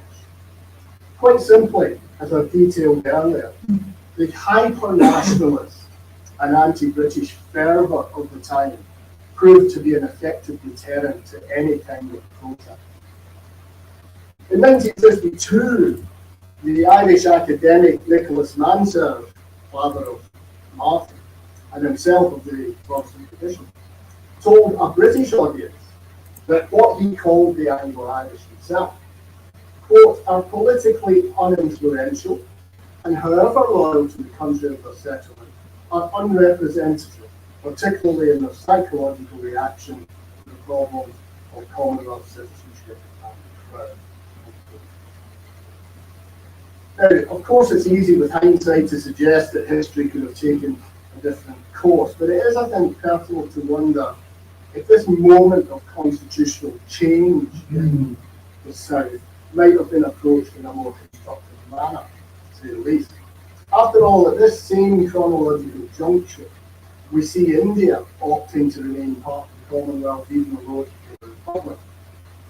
There was also, of course, so much that still bound Ireland to Britain, not least the huge number of Irish people in Britain. And it should be stressed that these people retained their British citizenship rights. The UK did not treat the new Republic of Ireland as a foreign country. And maybe it ought to have occurred to the coalition government that the feelings and perception of the Protestant minority deserve consideration. But there is no evidence that this fact will register in their thinking whatsoever. Finally, I want to turn to the theme of church and state. For there is much happening in this decade, 1945 to 55, to illustrate the grip of the Catholic Church on Southern politics and society. The Church's hand in the censorship laws which led to bans getting slapped on some of the 20th century's greatest authors was complemented by its firm grip on education and public health and morals, and perhaps most notably on laws prohibiting divorce and contraception. Besides this, there was a rigid application of the Ne Temere decree, which stipulated that those entering into a mixed marriage, i.e. between a Catholic partner and a non-Catholic, had to agree to raise any children in their own Catholic faith. Well, I won't preempt our next speaker who will deal with this matter in relation to the Tilson case of 1951, but suffice to say that there are many Southern Protestants who identify Ne Temere as an important part of the explanation for the dramatic rise in Protestant knowledge in the South between the 1920s and the 1970s, and beyond. And it's also significant that so many prominent historians in the South in recent years have tried to discount this fact.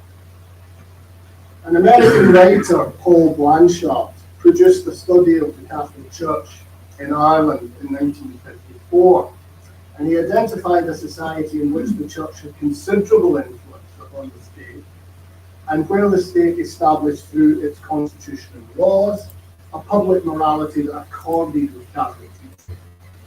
Claiming that Ireland was then the world's most devoutly Catholic country, Blanchard argued that the Irish people permitted what he called an ecclesiastical dictatorship to live side by side with political democracy.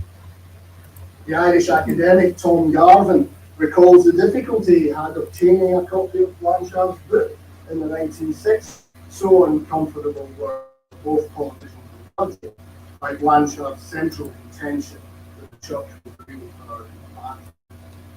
Yet this seems undeniable, certainly in the period that I'm discussing. A period, for example, which covers the mother and child scheme proposed by government minister Noel Brown, and the opposition it ran into from the church, and also, it should be said, the doctor. Brown's scheme got nowhere, and he was made a sacrifice by his cabinet colleagues, not least his own party leader, Sean McBride. And for a delicious takedown of Sean McBride, and he needs taken down, I direct you to Senator David Norris's wonderful essay in a book called Speaking Over the Dead, so you can get a flavour of it. In the middle of this controversy over the mother and child scheme, the Taoiseach John Costello made the following pronouncement, I quote, "I'm an Irishman second, I'm a Catholic first, and I accept without qualification in all respects the teaching of the hierarchy in the church to which I belong." Now, in passing, I'm prompted to wonder why this statement is so seldom quoted. It's not very well known.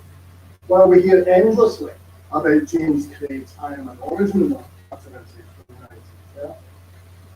Equally, I would call your attention to another contrast between the coalition government's capitulation to clerical pressure over the mother and child scheme in 1951, with the Brooke government's defence of the Northern Ireland 1947 Education Act, which aroused a lot of Protestant, ultra-Protestant opposition over many things, including state funding for Catholic schools. But Brooke faced down that opposition. That Education Act went through with far-reaching consequences and benefits for the Catholic minority of Ireland. The period under discussion was also one that saw the growth of ultra-Catholic pressure groups. One of them was Maria Ducci, the brainchild of Father Denis Fahy, who was given to fulminating over the Reformation, the French Revolution, the Russian Revolution in equal measure. Fahy and his followers made liberal use of the term Freemasons as code for Protestants in their denunciations of the influences that he wished to expunge. Bolshevism was considered a Jewish plot, with anti-Semitism abounding. I think you know where Conrad might got it from. And Fahy and his movement strove to have the 1937 Constitution amended so that the article in the Catholic Church should state, quote, the one true church. He did not get his way with this campaign, and he also tried to Blanchard, expelled from Ireland when he was researching his book. And Fahy died in 1954 with much of his programme unfulfilled. Nevertheless, Maria Ducci added significantly to the sense of religious intolerance, indeed intimidation, in the Ireland of these years. And this bore down oppressively on the Southern Protestant minority. As a footnote to Maria Ducci, we might mention that one of its most zealous members who set up its branch in Limerick, Sean south of Garryowen, went on to perish in an IRA gun battle with the RUC in Vermont in 1957. And this IRA campaign began just as the APL was disintegrating into faction. To sum up, in the words of the historian Theodore Hoppen, religion eclipsed culture and language as the main Irish national symbol in this period, and the Southern Protestants were made uncomfortably aware of its exclusively Catholic character. There was no sign here of Wolfe Tone's ideal of Protestant Catholic in the centre. This was all about Hibernianism and Catholic triumphalism. To conclude, 1945 to 55 saw the Southern Protestant minorities further marginalised in Irish society. The numbers continued to fall, and their political irrelevance was copper fast. In the context of this decade, it would have taken extraordinary courage to publicly protest about the grip of the Catholic Church and about the anti-Britishness which dominated national life. Only the occasional intellectual or writer like Hubert Butler challenged the ethos of the state, and he was easily dismissed at the time. In today's post-Catholic South, the temper and character of post-World War II Ireland must seem almost incomprehensible to a younger generation. And it's a history which they are quite frankly not encouraged to learn or explore. It is a history, to put it crudely, of cronies like that. Those who offer facile readings of this past, which claim that the Protestant minority received fair, even generous treatment, do so through a much too narrow lens, one which concentrates too much on economic factors. And they contribute to this gap in the country's knowledge of its own history, and also to the sanitisation of a national narrative which erases the awkward part of the historical record.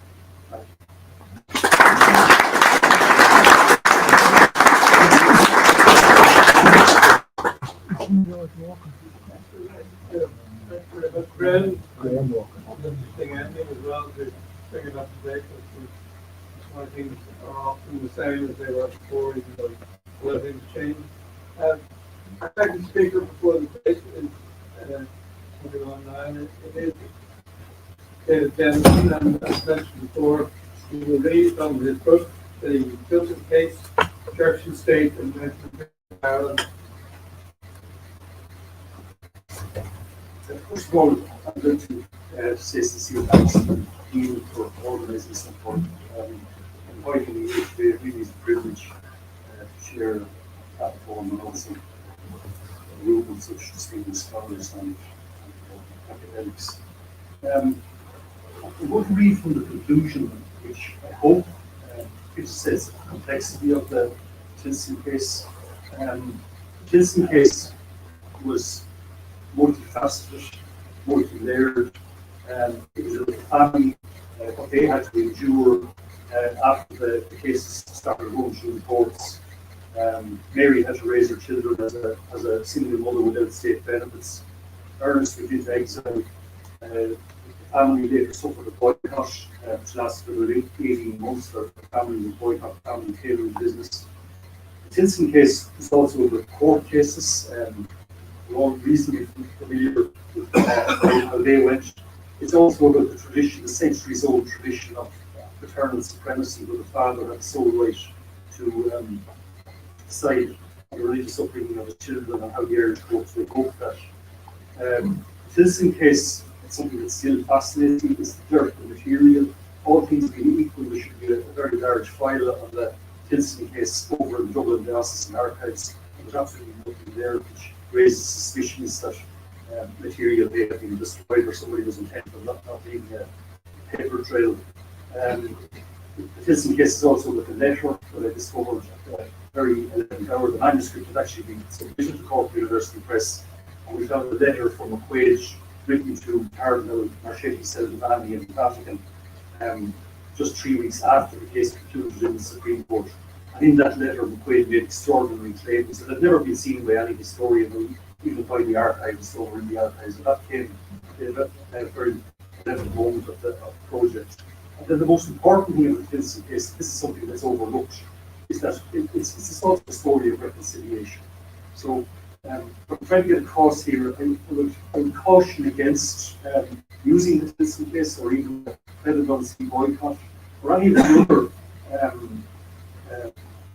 other cases simply serve a particular narrative because they're very complex and they're multi-layered and they're multifaceted. So I hope as part of the conclusion to the book, I hope that it captures some of that complexity. By extension to this, questions remain regarding how the case was handled by the courts. Article 44(2)(3) of the Constitution guaranteed that the state will, quote, not impose any liabilities or make any discrimination on the ground of religious, profession, belief, or status, but that the judgments in the case shall not pretense. Or more bluntly, when Ernest Tilson had his day in court, with the dice loaded against him simply because he was a Protestant. Given that the predominant reason nature of the Catholic Church and government at the time was the construction of Catholic society, and the fact that Ernest Tilson was not only removing 3 children from the Catholic flock, but through his action was undermining an essential pillar of that society, the family unit, had he started the fight, he could not possibly win. Notwithstanding the doubts expressed about the judgments by some parliamentarians in past, as shown in Chapter 10, Jamie White has observed that there was an element of my commission, a nervous and suspicious observer to allege that there was a sectarian bias. The outcome undoubtedly disquieted many members of the Church of Ireland. On the face of it, the courts had abandoned the rule of law, which was impartial between denominations in favour of one which benefited the Roman Catholic Church.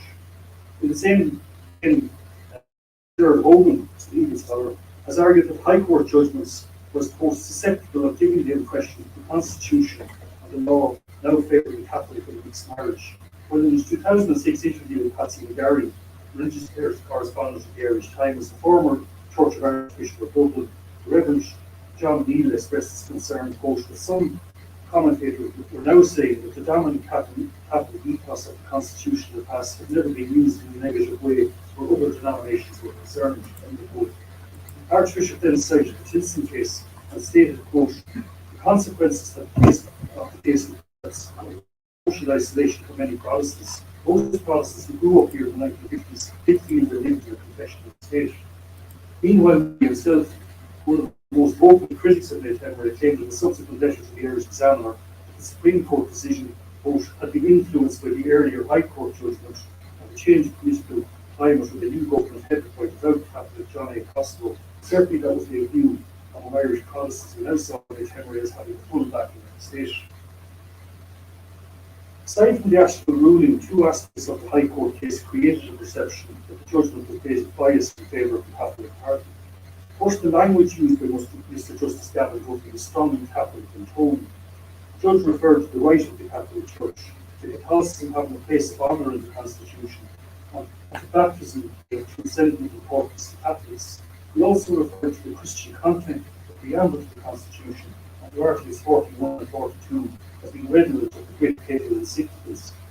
Second, by relying on Article 41, 42 and 44, Gavin Duffy's judgment appeared nebulous and lacking in a firm legal basis. Moreover, the ill-defined nature of the ruling should be considered in light of Gavin Duffy's reputation for being highly skilled on the bench and delivering quote, leading and impressive decisions. He struggled to find a solid legal basis to dispense with the tradition of paternal supremacy. The Supreme Court's handling of the case failed to these perceptions of bias in the judicial process. As we have seen, the court relied on the narrow ground of Article 42.1 to show that paternal supremacy was to be replaced by joint paternal authority. Moreover, J.M. Kelly, another legal scholar, has persuasively argued that, quote, the very fact that the Constitution did not expressly provide for such a radical change in the law was a fair indication that such a change was not intended, end of quote. And largely on that basis, the central judge, Mr. Justice Black, voiced serious concerns with the judgment. Mr. Justice Moynihan also contributed to perceptions of bias by his refusal to state that the Constitution did not grant Catholic Church privileges denied to other religions. Here we should also consider Archbishop Quaid's letter to Cardinal Marchetti Salvadani, who I don't want to mention it earlier, was the second most important thing in that, which clearly states the Archbishop's intentions during the period. McQuaid claimed that he had previously accepted a commission from Rome for British law, with which the Republic had lived, effectively changed in favour of the prescriptions of the Catholic Church. Cardinal's response appears to confirm that this was the case. Taking McQuaid's letter at face value, this mission found its genesis in Rome, as McQuaid unambiguously stated, quote, "I was directed by the Vatican to take up the matter with the government." In his influential works, States of Ireland, Conor Cruz O'Brien argued, quote, that there was no known case of popes interfering in the affairs of the state, but it appears from McQuaid's letter that the Vatican was actively engaged in an attempt to modify the civil laws of the Republic of Ireland during this period. We might also consider how mixed marriages appear to have been a pressing concern for Monsignors Giovanni Montini and Domenico Tardini during this period. At their meeting with John A. Costello in Rome in January 1950, as outlined in Chapter 4, quote, the mixed marriage situation in Ireland came for mention. Later in that year, McQuaid's biographer John Coon has noted Tardini made inquiries into this case. It is plausible that the Commission was addressing the vexed issues of mixed marriages, a particularly thorny one for McQuaid. And when Mary Tilson reported that her children had been placed before his death, the Archbishop was compelled to move to action. In fact, as we've seen, he declared in his letter to Marchetti Salivani that he had waited for a favourable opportunity, and that the opportunity came with the Tilson case. Now firmly in his lap, he viewed the case as a battle between church and state, which had to be won at all costs, with the superiors of Rome watching over. It is fair to conclude that McQuaid took an active role in the Tilson case, and would have been prepared to use what influence he could to secure a favourable outcome. He stated he was given the greatest assistance by the Chief Law Officer of the Republic, the Attorney General Charles Casey, who also was an excessively devout Catholic. And a quote, "Consulted for long for two members of the judiciary who he could trust." It is possible that Casey or indeed the Archbishop made overtures to Mr. Justice Gavin Duffy about the matter, but if McQuaid is referring here to Mr. Justice James Moran, Mr. Justice Cecil Lavery, or Chief Justice Conor Maguire. In fact, Ronan Keane has argued that Monaghan's rise to senior judicial office in the newly established Irish Free State was due as much, quote, to his Catholic and nationalist background as it was to his academic distinctions. Maguire was also steeped in the Catholic tradition and its strong nationalist and Republican sympathies. Trifurcated relationship between the inter-party governments, the Catholic Church and the judiciary at this time is another essential context within which to consider the court decisions. Chapter 4 drew attention to the church-state consensus of mid-20th century Ireland, and we saw how some parties in the coalition drew inspirations for their policies from papal encyclicals, and as noted, all members of the cabinet were Catholics, and many were also members of the Knights of St. Albans. As we have seen, John A. Costello was a passionate Catholic and was arguably excessively deferential to the Catholic Church. In fact, as already noted, McQuaid claimed in his letter to Marchetti Salivani to have spoken both with the head of government about the Tilson case and reporters, quote, who was after a very sympathetic ear. Moreover, Costello and Sean McBride, as distinguished lawyers themselves, enjoyed personal friendships not only with Archbishop McQuaid, but also with Mr. Justice Gavin Duffy, Mr. Justice Cecil Lavery, and Mr. Justice Warner of the Supreme Court. Tom Garvin has argued, quote, that Episcopal insistence of the Church's right to dictate policy in a broad range of social and cultural and intellectual and marital areas was maintained and successfully enforced among Irish Catholics until well into the 20th century. End of quote.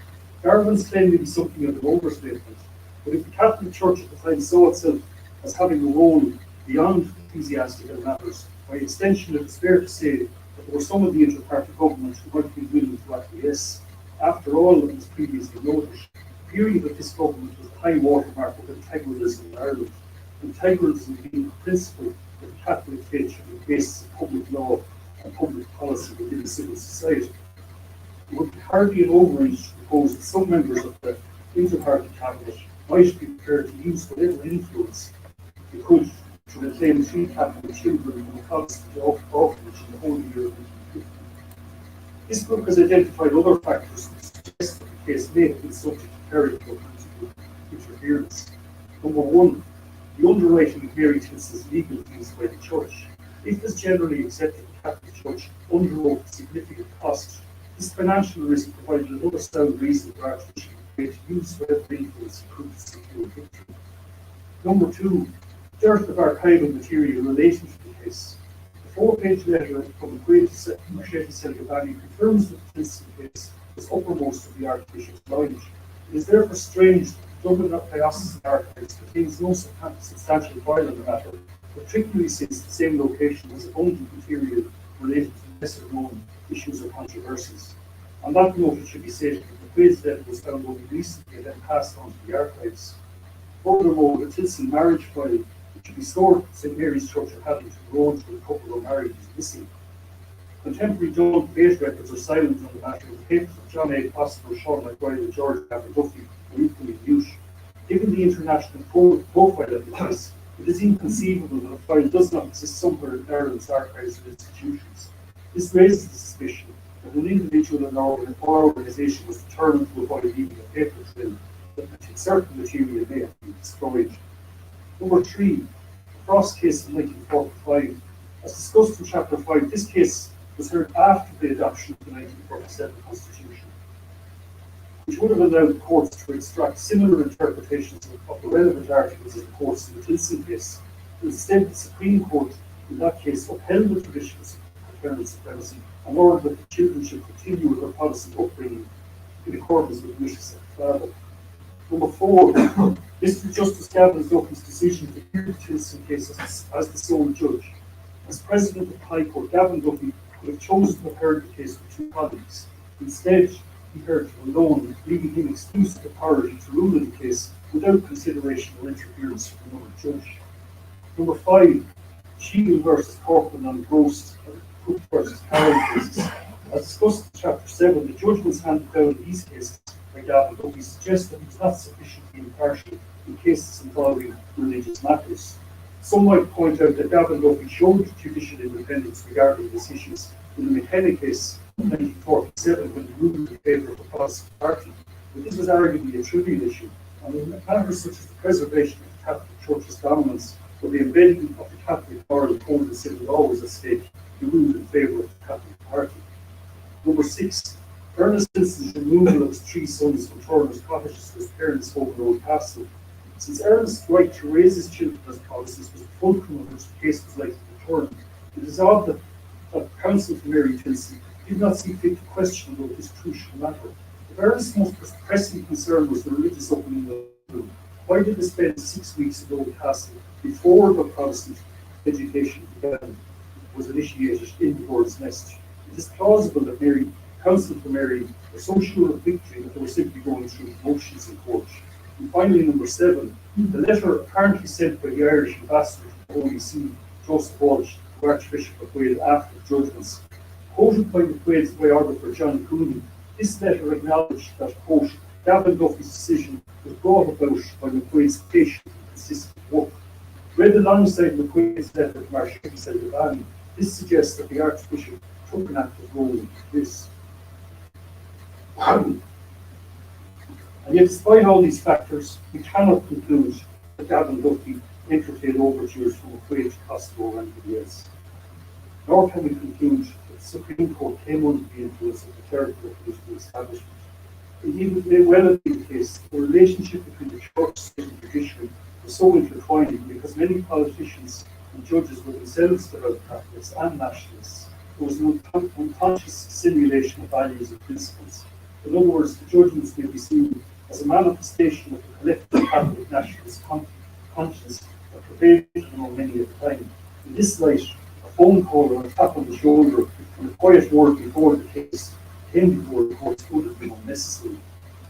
In terms of the High Court ruling, for example, Gavin Duffy's own religiosity must be considered.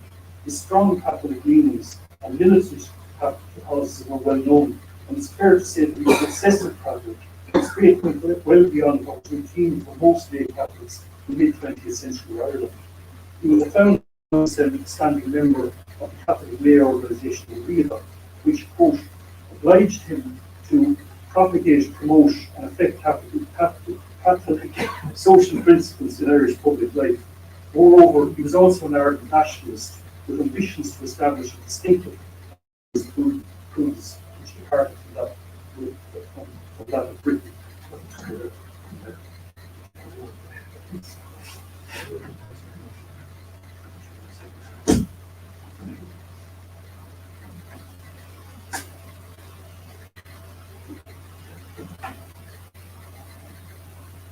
Within this context, would it have been unnecessary to make overtures regarding the case? If nothing else, Archbishop McQuaid was a shrewd individual and would surely have known that approaching him about the matter and thus calling into question his integrity ran the risk of insulting the judge and perhaps receiving an unfair court decision. The Archbishop may well have decided that the wisest strategy is to stand back and allow the judge to follow his conscience. It is entirely plausible that Gavin Duffy firmly believed that Catholic moral code or Catholic social teaching should be enshrined in the law of the land, and by extension, his judgment in the Tilson case reflected that view. It is conceivable that as a Catholic judge in a predominantly Catholic country, he believed he was doing the right thing. But, in my opinion, an order of the court designed to secure the fulfillment of an agreement peremptorily required before a mixed marriage by the Church, whose special position in Ireland is officially recognised as the guardian of the Catholic spouse, cannot be withheld on any ground of public policy by the very state which pays homage to that Church. End quote. The same maxims, however, might not be as readily applied to the Supreme Court hearing. It is plausible that McQuaid succeeded in persuading Charles Casey to represent Mary Tilson, but given Casey's strong Catholic leanings, that may not be too difficult. That, however, is likely to have been the extent of McQuaid's influence in that field.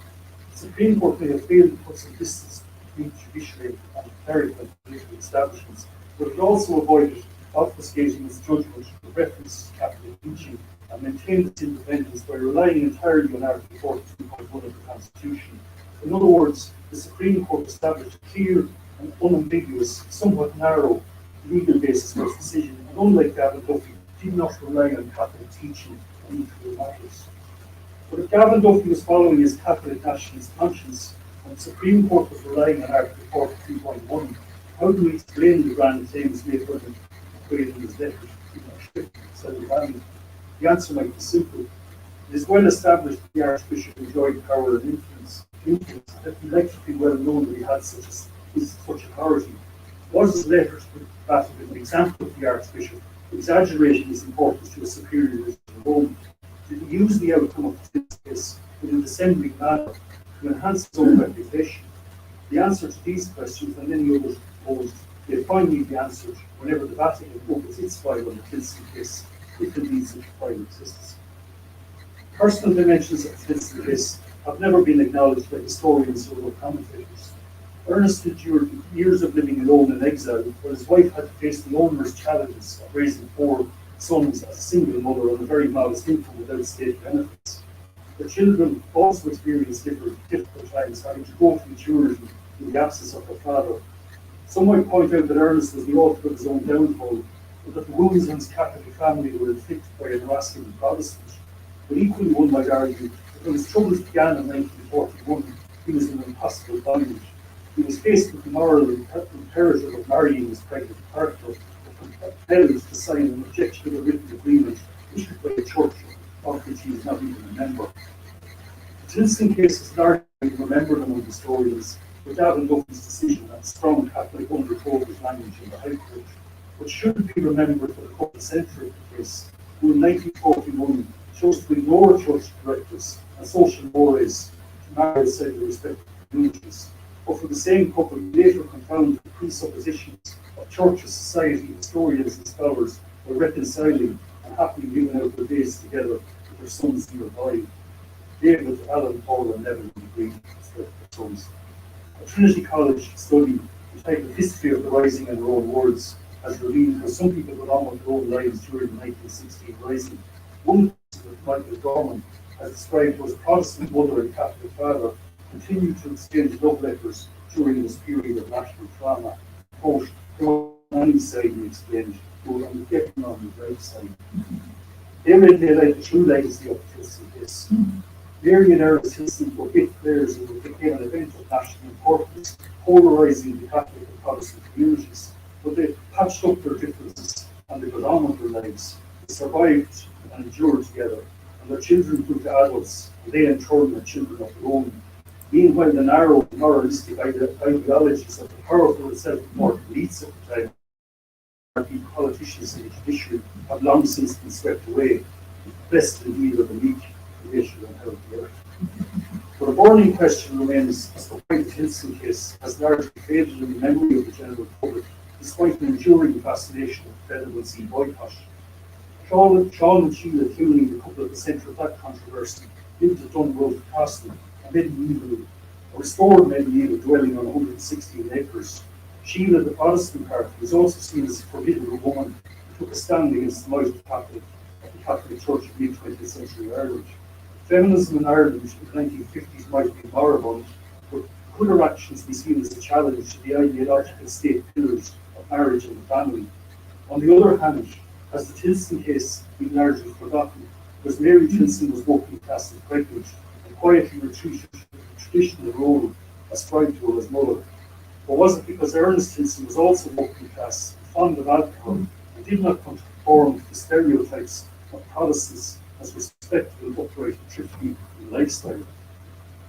Was there too much of the level of the detail, and by extension, was the Tilson case ultimately a discomfort for Irish middle class society? After all, it's a long way from Clonlow Castle to Turner's Colleges. Thank you very much.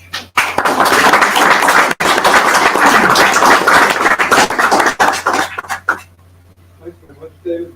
We really have run through the 40s and 50s, and shortly we'll be going into the 60s, 70s, and 90s. But we've given this for questions or comments. If anyone wants to suggest anything particular, any questions? Both Graham and David. A quick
on the effect, politics of the country.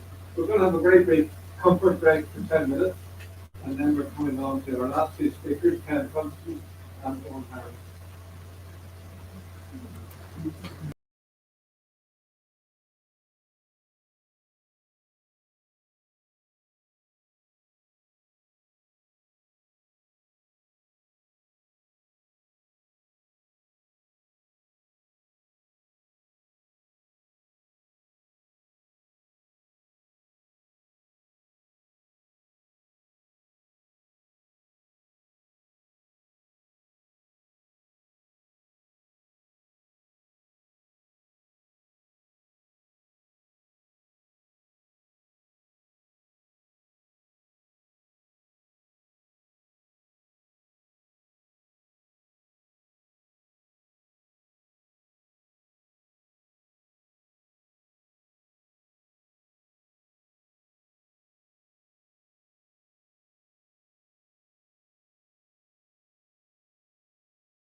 also from the 1970s onward, particularly in the border region.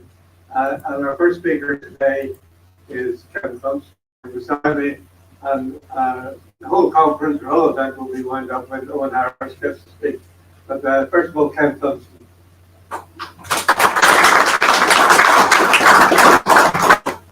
Thanks, Jeff, and thank you, Neil, for the invite, and thanks for the graveyard shift. Much appreciated. I'll do my best to keep you awake. This shift always actually likens to Father Ted, you know, with Brian Thomas, and the group of priests happen to find themselves in the lingerie department, and Ted's trying to get them out, marching them out, and he goes, "Has anyone here got a boring voice?" That would be me, Ted. The background on this is some of this is based on my PhD, and the very first supervisor actually is in the room, was Henry Patterson, and when Henry retired, then had Arthur Rocky, and then Arthur Rocky retired, and then I moved on to a couple of others. I took a break and I moved on to a couple of others, and that stage I should have got the hint, but I did persevere, and with the support of Killian McGrattan and his sister Myra, I did finish it. The PhD actually was probably a life's work of something that was very close to my own heart, being from the Fermanagh border, and my family all being from County Donegal.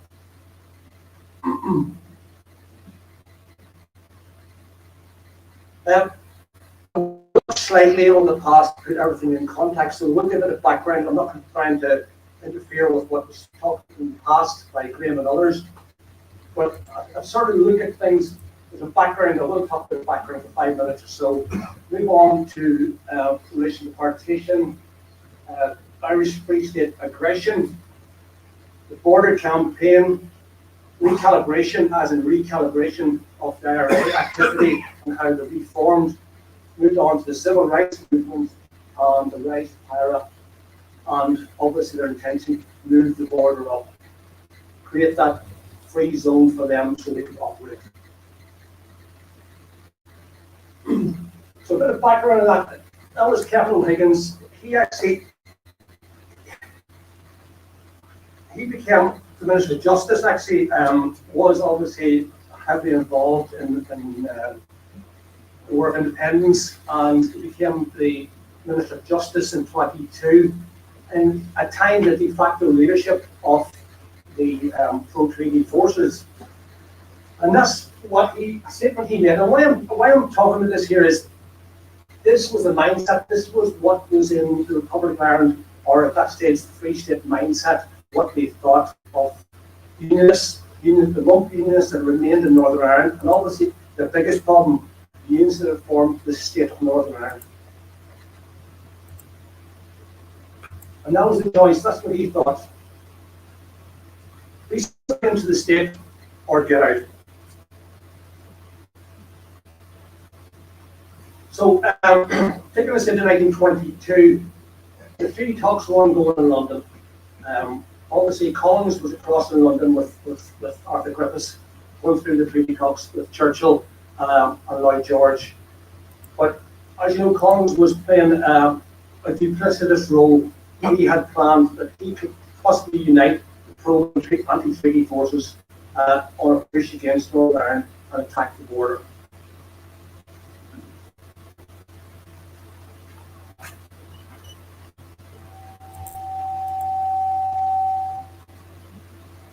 So there were probing attacks along the border, right up to West Tyrone, in around the Castlebar or Straw area, in around Paddygo, and what is known as the Paddygo Lake Triangle, South Tyrone, and of course South Armagh.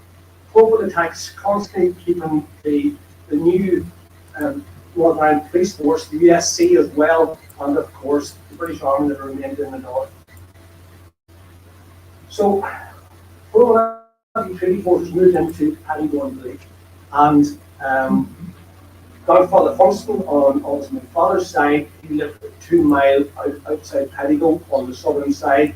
The house was attacked and burned by the pro and anti-treaty forces, which at that stage, what had moved into that area was indivisible. They were all working together. And historians and people can look at it now and say, well, what was the problem with the forces moved in to Pettigo? Why would a large force at that stage move into a border village all around about safe land to move across the border? Which they did do in Blake, of course. They crossed, they took over the redoubt on the hill and moved into Blake and took over Blake village, which was in the north. Local Protestants, as I said, my father's family, my grandfather's family were attacked. My father at that stage was a child, and many Protestants did flee across the north, into the north. As far as they're concerned, it was a pogrom. They were being cleansed from the area, and at that stage, Pettigo itself, the border village of Pettigo, was predominantly Protestant. And to put more context in that, there were a group of IRA supporters, supposedly a GAA team, but were all caught with arms near Dromore, County Tyrone. They were arrested because they were on their way to Londonderry to attempt to get IRA prisoners out of jail in Londonderry. 2 who were going to be executed. On the back of that, IRA abducted 40 plus border Protestants from Mana, Tyrone, and South Armagh, took them across into the south and held them for quite some time. Eventually, a deal was made where those abducted Protestants were returned and the prisoners, IRA prisoners, were let out of jail. What was interesting was, well, the Battle of Pettigo and Blake took place the 22nd of May to the 8th of June 22. The British Army actually stayed and held Pettigo through until early 23 and stayed across the border at the lake and held the salient at the lake into 1924. The last obviously British Army to begin the southern state as such. On the back of that, then eventually some of the Protestants drifted back into Pettigo, not them all. I reckon a small border village, which is my home village, 12 families never returned. And there's actually statistics I was looking at, and there were over 2,100 Southern Protestants migrated to Mana from the 26 counties in the years 2025.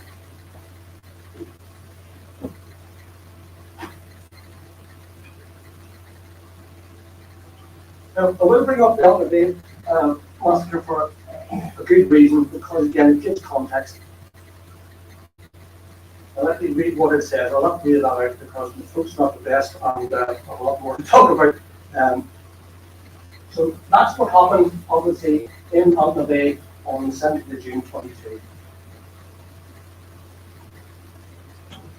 Frank Aiken at that stage was a rabid anti-unionist, obviously. Eventually, he was anti-treaty at the time and very pro-De Valera, and De Valera were very, very close. Aiken actually became chief of staff of the anti-treaty forces, and although later on in his life, age, whatever, he seemed to have mellowed in his views. During the arms crisis, actually, when Blaney, Hockey, and the others should have been sacked, he disagreed with Lynch, who actually brought Blaney and Hockey back into the fold. At that stage, Aiken disagreed with what way the Irish state was being aggressive towards the north. But why I bring up Aldervale as well is there was a famous, infamous murder in Fermanagh and South Fermanagh of the 2 Bullocks, Thomas and Emily Bullock. And she always did say that they would shoot her Tommy over her dead body, which is what the Tobos did. They actually shot the front door, she fell down on her knees, they climbed over her and shot Tommy as he was sitting watching the news in this one room, having his tea. And exactly the same thing happened 50 years previously in Aldervale. Exactly the same situation with Thomas Crozier and his wife Eliza. Same thing happened, and almost identical ages funny as well to the Bullocks.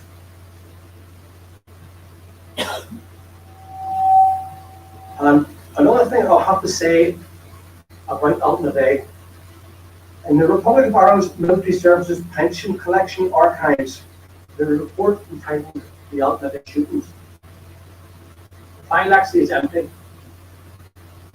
One of the men involved, James Martin, and he said the unit was under orders to burn every house and shoot every meal. To get his pension, this is what he said, because he was struggling with mental health at that stage.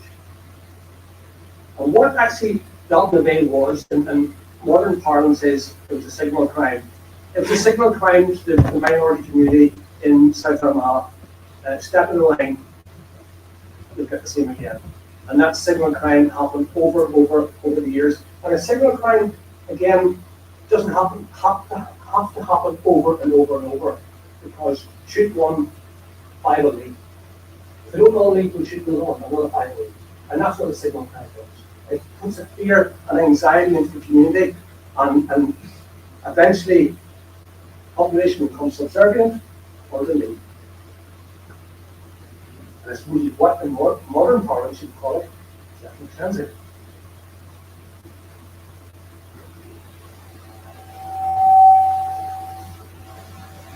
De Valera was mentioned earlier on as well, and De Valera, he brought this actually up a number of times, and obviously, as you know, it's Taoiseach, and at least experienced throughout the life of the Irish governments, and eventually became president. And De Valera actually, believe it or not, had a strategy. He talked about it within the UN. He quoted to India and Pakistan, to the Greeks and Turks. If they can do it, we can do it. We will put in Catholics from England, and we will give you all these annoying pain in the ass gods from Ireland. And that was the plan. And he brought it up in 34, 36, 48, 52. And he kept at it. He believed it was a logical plan. He never considered, for example, that many of those Catholics that he wanted back were living a new life in England and had no intention of going back to Ireland for the bitterness and hatred and division that would potentially be going on.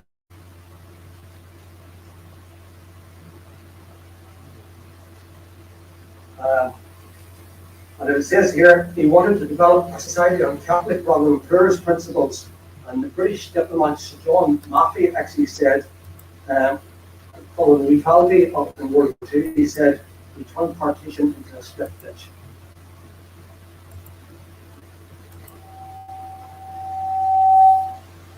And this is, I'm not talking on the border campaign, but the border campaign was a total failure, even though they killed a number of members of the RUC, put off bombs, attack stations. It was mentioned by Graham where the Technical Force Station in Ohio and John South died. But they made this conscious decision they would not attack USC. They saw the USC as a Protestant force, local people, and it may be deemed sectarian if they attacked them. And obviously, they knew coming into 69-70 that to actually have any chance of success coming into the modern troubles, that they had to mobilise the nationalist community. And the suppression of unionism was the other part for any future success. And the UDR, which effectively replaced the USC in 70, was become the primary target of militant republicanism. Being accused of sectarianism is no longer a problem. Civil rights on the rise of the IRA. And we talk about we need to control the past, control the present, control the present, control the future. We talk about the past relations of history. It's weird now that when you actually have Bernadette Michalewski and others saying, that's not what happened. This is also obviously extreme Republicans, but they are actually challenging Sinn Féin. There's Declan Kearney, one of the Sinn Féin leaders, who was an active provost, said, the IRA and the Sinn Féin leaderships encouraged their activists to organise and campaign under the umbrella of the civil rights movement, alongside other Democrats and political activists. So the role of republicanism was central to the emergence of the civil rights movement along with many others. Eamon McCann responded, and the only Eamon McCann is, I think Sinn Féin are trying to colonise history. Breeze Rogers said, the civil rights movement was about equality, the Republican movement and Sinn Féin and the IRA was about Brits out and Irish unity by force. So it's rewriting of history to pretend the Republican movement fought a war to get equality. IRA obviously undermined the civil rights movement, played at the hand of extreme demonism, and made it a vicious spiral of violence that extinguished an opportunity to consolidate, reform, and usher in an era of peaceful change on the hope of non-sectarian politics. Bloody Sunday, obviously, as we know, was the recruiter. Obviously, things went wrong badly on the day on all sides. A lot of innocent people died on Bloody Sunday. The fallout from that was they joined the RAF, IRA in their growth. So Para now managed to mobilise the population, what they failed to do in the 50s campaign.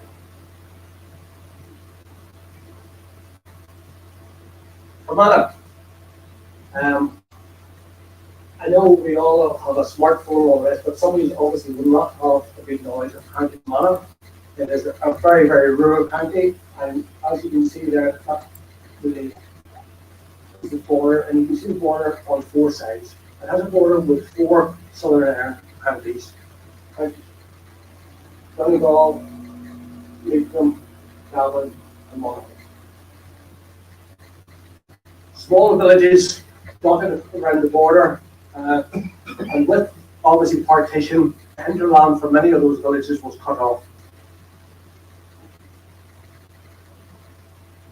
Population density, and obviously the darker areas, for those at the back of the darker areas, obviously they're higher built up areas, as you can see obviously in and around the Greater Belfast congregation, North Down, Upper Van, Londonderry, and you can see very, very sparse along the border, but kind of still there in the middle. In the onset of the Troubles, the population of Fermanagh actually was 3.5% of the population of Northern Ireland. 3.5%. The population was roughly 50,000, just over 50,000 in 1970. At the same time, the next least populated county in Northern Ireland was Londonderry, with around 131,000. That's how small the population was of Fermanagh, because people do refer to, not that many people were killed in Fermanagh, but obviously head of capita, head of population, it is quite high. What are you looking at here? For example, the death rates. Obviously, the brighter the colour, the brighter the red, is the higher death rates. And again, you follow the border. North Fermanagh, West Fermanagh, South Fermanagh. This is a very, very sparsely populated area. Obviously, again, South Fermanagh, very red, because on top of the local population, a lot of security forces were killed in that area.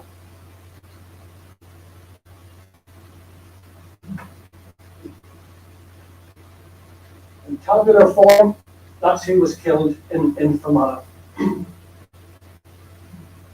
I actually went to a conference last year, and Professor Patterson was at it as well, where they actually dwelt on, to a certain extent, on extreme loyalism, militant loyalism in Fermanagh, which was a small amount of it in the early 70s, but virtually non-existent.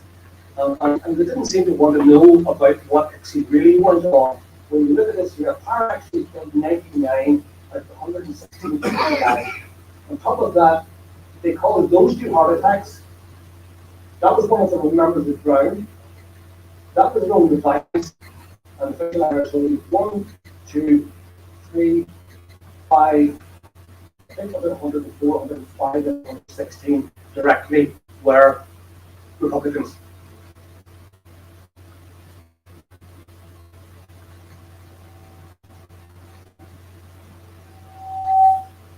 On the affiliation of those who died,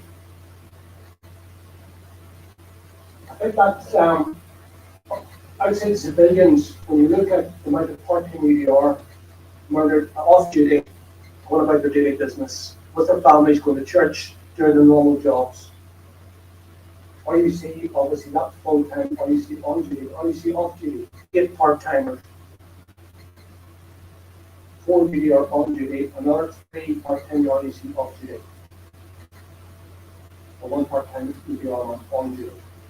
So it was tacked, look at what we discussed earlier on, don't tack the USC, but realizing their mistakes was no, we have to take the local people on if we have any chance to win this so-called war. And one thing you have to bear in mind is, out of those 160 deaths, obviously we're aware of the British Army, who they killed and who they didn't kill, and the one person killed by the RUC, those were all obviously investigated as such, but 92% of deaths have not had an outcome. 92%. And Kenny Donaldson from the SEF organisation, who's in the middle of the room, obviously working with those people day and daily, and they've got the new legacy laws, and whatever you think of them, what you don't think of them, all those people are unresolved cases. All unresolved cases. 92%.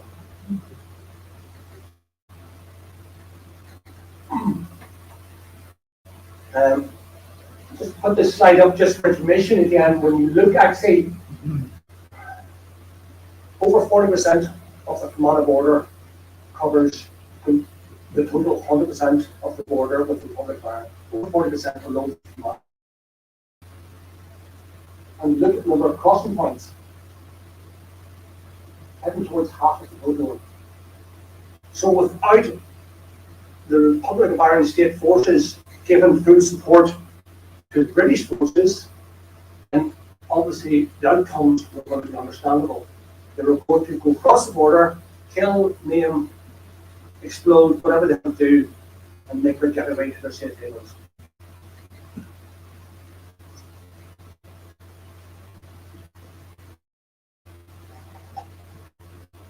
And like overall in the Troubles, 1972 was the worst year, obviously, all over, and also in Fermanagh. So in that small population of Fermanagh, you had 19 people died in that small rural county. That's one of my own photographs. Johnny Fletcher was parked in the Ormond with moved across from the Police Specials in the SC. He was marched down the laneway with his legally held firearm, marched down the laneway, told his wife they'll just take him until they get across the border. They took him down to here, they shot him dead here with his own rifle, and back across the American border just over here. Now, that murder of Johnny Fletcher had a big impact on the population in and around Garrison. A member of the family actually told me he was in a class in the primary school in the lake in 1972, and he went to school on Monday morning and half his class was gone, because over the weekend 6 families packed up, left, gone forever. Some of them never came back. Some of them came to farms, were farmed by other people, or they were let out, as they would say, but 6 families gone. And of course, in a small rural community, 6 families with 3 or 4 children, each small children, and a small rural school, huge impact. During the course of the PhD, I interviewed roughly about 50 interviewees, mostly people impacted by the Troubles, were either attacked and survived or had their families murdered.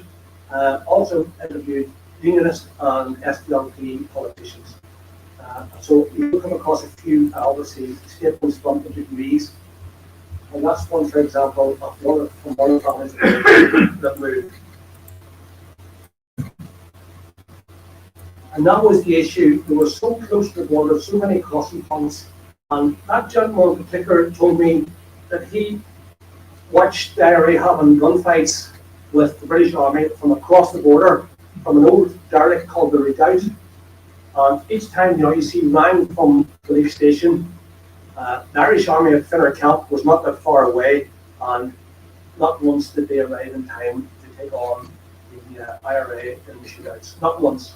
They always arrived after they'd made their escape. Usually they also said they couldn't find any firing point, accused the army, obviously, of affecting their imagination. And that guy in particular, one day went across the border and he went to the area which we call the derelict, and he filled a bucket full of empty cases where the Togos had a gunfight with the army across the border.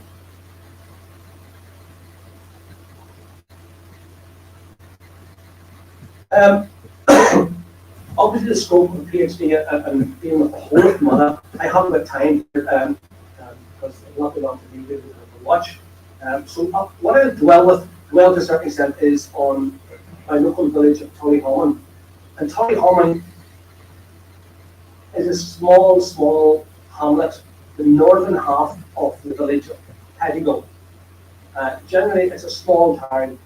And this photograph here actually is in more modern times. But where these vehicles here are, that used to be the post office. This is Mervyn Johnson, or is Mervyn Johnson's garage, but he's got all of it now.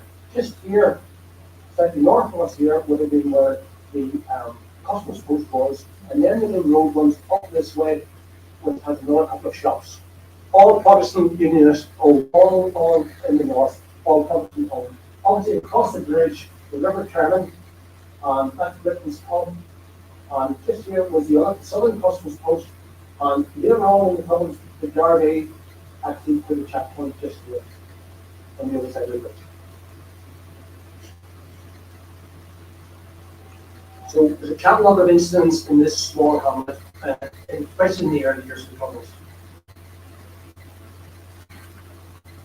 The whole family in particular, who I know well, I know the survivors of the family well, and Carol Ho was just 3 sons, her husband is now dead, Derek, so they will get mentioned quite a lot.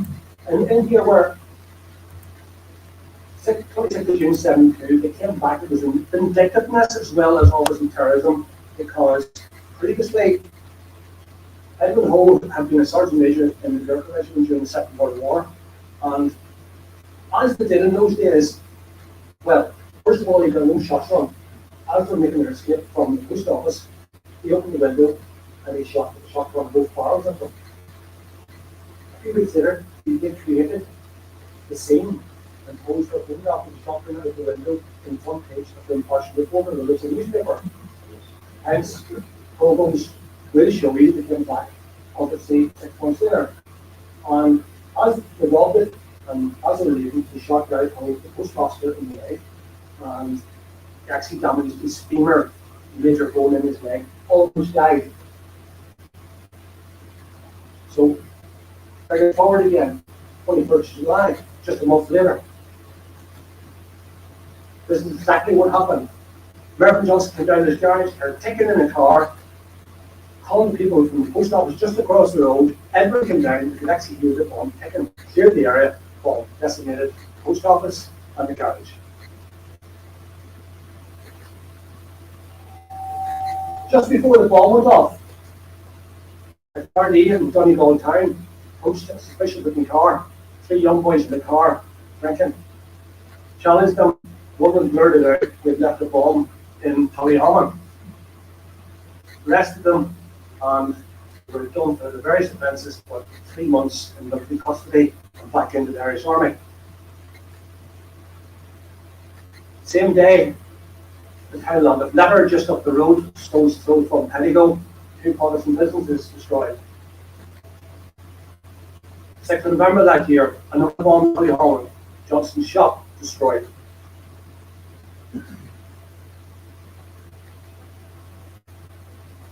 That was a mural, just for interest, which is Through to Life.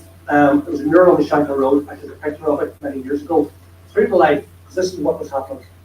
That's what we were seeing. People actually standing, women standing with the shotgun or whatever, trying to cover their husbands while they did the daily work.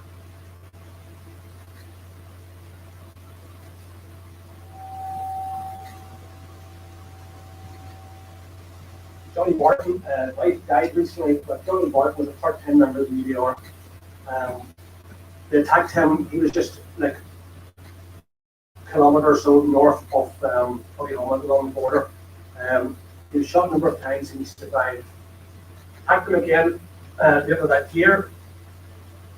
He actually had a fever when he told me the story. When he saw them coming across the field to shoot him, he ran into the cow byre and he took cover. As you do, he took cover behind the sow in the byre. So, to a certain extent, the sow was his cover, but he got shot in the hand, and before they left, his wife was inside, so he just died recently, and they opened fire at the house as well, and she was inside with the 3 young boys. When he was, obviously, as it says there, when he was in getting treatment, his father died in the hospital, not knowing that his son had been attacked again because he was back from him. And the family had to leave, obviously, and move to Cash. And that's just an example of many other farmers in Fermanagh who had to leave, pack up, leave, go. I mentioned the ones in Garrison, there were many others around West Fermanagh and South Fermanagh. Some actually moving as far as Canada. A brother and a brother-in-law with their wives actually moved to Canada from South Fermanagh. A list of amount of people that moved, which in a small population, it decimated the local unit population of South Fermanagh. And South Fermanagh at that stage, the youth population was in around 18%. It's now probably over 5%. And it's a contested narrative, but it was ethnic cleansing. It was ethnic cleansing. It was the signal crime again. Attack one family, many more will leave. Attack one family, many more will leave. And obviously, we shrouded in the supposition that this was a security force family, a part-timer, but that was part of the overall movie. Obviously, my own brother's murder in 1984 gives me an intimate knowledge of what went on and the impact it does have on families. Aaron Mays escaped, he shot my brother away, he was dead in the capital, sitting on his tractor, shot in the back. My mother heard the shooting, ran out to where the tractor was and saw the two of them run up the field, cheering their evil deeds. You can see the impact that would have had my mother on the wider family. My mother, it certainly shortened my mother's life, and it also caused the family to disperse all around, because the focal point of the family as such was down on the shores of Lough Erne on the Fermanagh border, and they had to sell the farm and move away.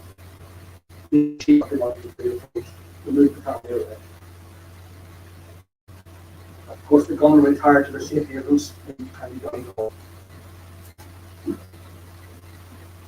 And Johnny Barton, who I mentioned there, he brought up the point as well that on his laneway there were a number of other families on that laneway, but they attacked his family in particular because he had 3 sons. 2 of the sons wanted to take on the farm after he passed or retired. They couldn't have that. So single people living in that laneway, one man in particular, who was the armor on that lane, didn't attack him because he was in the 60s and he was going to die if he didn't shoot. And that was part of the strategy. And you can see where Johnny Morton's farm was. So here's the border. There's the farm. And that's the game that runs right there.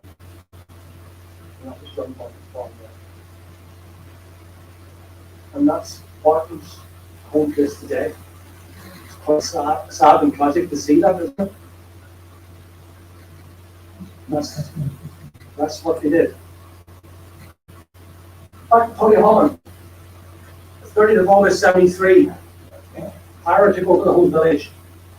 At that time, with younger people amongst us, I need to explain this because turf is peat. We were in the south, my father, my oldest cousin, my brother, and myself, all of the other 3 are all dead now, unfortunately. We were coming back from the south where we had hot peat in the south. Stopped at the customs hut in Hollyholland, and my father and my cousin was inside doing a bit of work. Suddenly appeared, not realising the time, myself and my brother, what was going on, jumped in the tractor and drove off without saying anything and without any paperwork. As we were driving off, Mervyn Johnson, who owned the garage, ran past us with a gunman running after him, shooting at him with a large American pistol, as my recollection was. A long word revolver, not pistol. We got home, recently I told my mother what happened. I had 2 carloads of London that day in Johnson's garage. The question, the light them up in the garage, the question, who's Johnson? Mervyn Johnson turned to run because they realised they would shoot him. Another young boy in the garage, a young Catholic guy, 12-year-old, was in the garage as well. I actually shot him in the arm. He's got the scar to this day. Mervyn ran, hence I saw what was happening. So there was 8 gunmen, 2 of the village. The garage station was 200 yards away in the south, did not react. 2 cars stayed in the station. That day, the bombs destroyed Mervyn's garage, post office, customs post, and they robbed the post office before leaving the bomb carrier. The ATO, bomb disposal expert, was killed that day, trying to defuse one of the bombs at the post office. And one of my interviewees, who was in the post office that day, the postmistress, and what she said to me was, he put the gun to my head, and the young son was a toddler crawling on the floor. And I said, please don't shoot the child. Don't shoot the child. I was crying, and the gunman said to me, I'll shoot the first effing bastard that lives.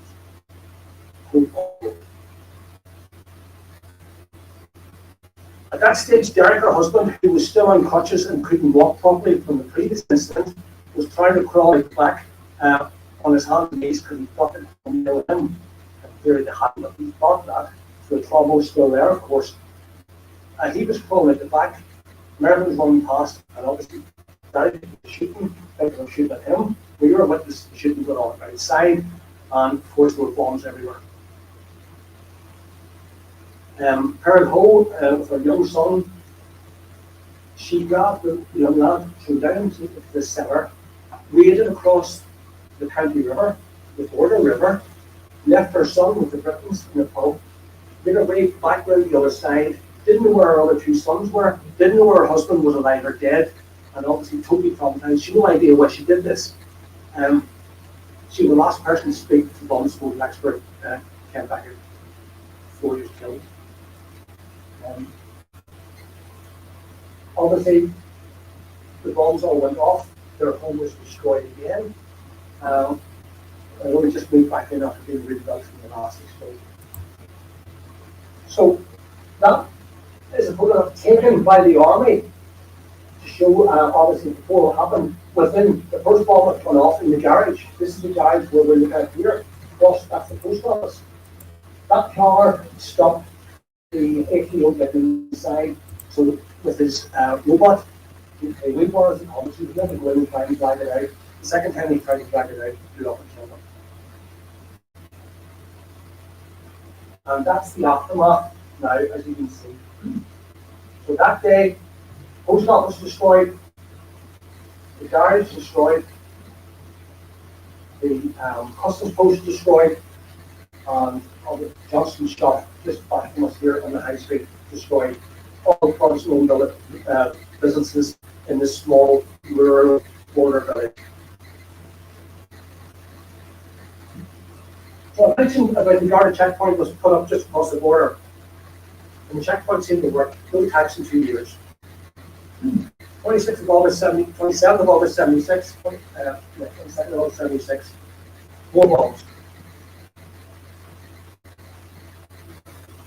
IRA obviously were aware of the checkpoint, so they said, what happened been grounded? They actually waded across the river inside the Garda checkpoint with the bomb.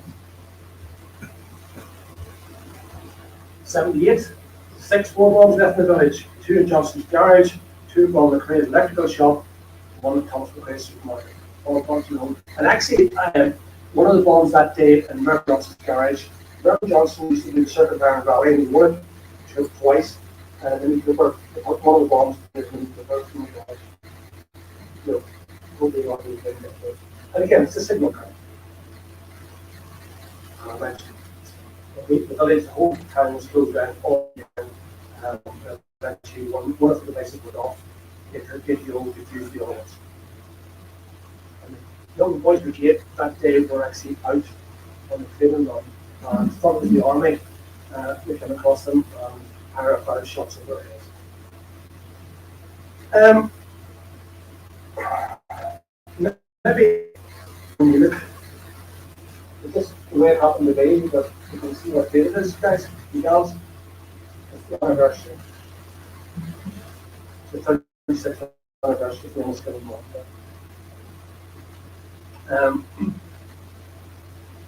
Enniskillen, all the Enniskillen families, and there's a huge amount of them obviously are traumatized, affected, and the wider population affected by what happened that day. Many of them attached to Kenny's organisation in SEP. And these are quotes. This is a quote from a lady actually whose mother was killed in the Enniskillen bomb. And the nature of her, she was actually thinking, even though she lost her mother, she was thinking what actually happened. Because somebody may or may not be aware of it. At the same time, they planned for the bomb off Tullyhammon. And just out on the northern side of Tullyhammon village, there was an area called the Cattle Pens. And for those of an older age group, customs wise, animals going north or south had to be checked at the customs post for the Cattle Pens. So on Remembrance Day, which that year was on the 8th, the boys who were total of about 65 children, outbound, they off at the front of the year, and a few old weapons. They would from the parade up to the Methodist Church in Tullyhammon Village. Unbeknownst to them, IRA on neither side has left 2 beer kegs of 150 pounds in total, 4 times the size of the Enniskillen bomb, beside a telegraph pole at the former point for the children. The command fire run across the border to the embankment, and they were on the embankment, and they took that evening, that the bomb was the kind of killed the army, as they said. It was a break in the command where the bomb didn't go off. You can imagine what would have happened, and it also debunks the theory that Enniskillen was a mistake. Enniskillen and Tullyhammon was a strategy that was organised years in advance. They would have recognized Dennis McDaniel, the obviously on the Enniskillen bomb, and it talks about the number of units involved in Enniskillen alone. Then we have the Ballyshannon and Burgoyne units doing the Tullyhammon bomb. So it was huge, organised in advance. Now you can have some understanding in Enniskillen,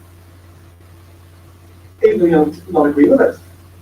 But they said they were trying to kill soldiers, and the soldiers that morning were slightly late coming up into the parade. But they had reckoned sympathisers had been seen the previous year standing watching the parade in Enniskillen, so they knew civilians stood in front of the reading rooms the same place every year. So what was the strategy in Tullyhammon?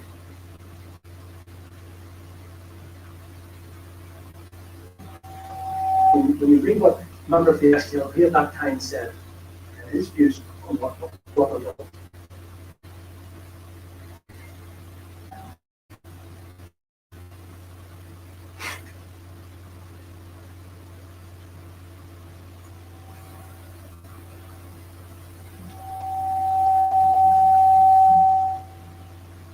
Another GPH line, and this is what I've used well.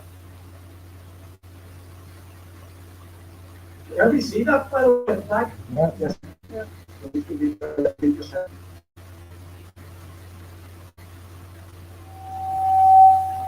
That's from somebody who's there that morning. And how she actually found it, she's a young officer in the GP. They were in the church, in the Methodist church, and American who was the captain of the boys brigade went to the front of the church at the end of the service, let the minister know that the bomb went off in the skill. The minister told them what had happened. They actually created background research outside the bomb that was left for them, without any knowledge whatsoever that they were going to the crime. And it was right a bit of the stuff is Calabas. And he's a political scientist, and he writes on this type of trauma and these actions. And he always says that these things happen for a reason. People do these things, they don't do them on a whim. He talks about the dynamics of polarization, civil war, and ethnic violence, and he considers violence in these circumstances rather than irrational. It's a series of coherent actions by both political actors and civilians seeking to fulfill their interests within a given territorial space.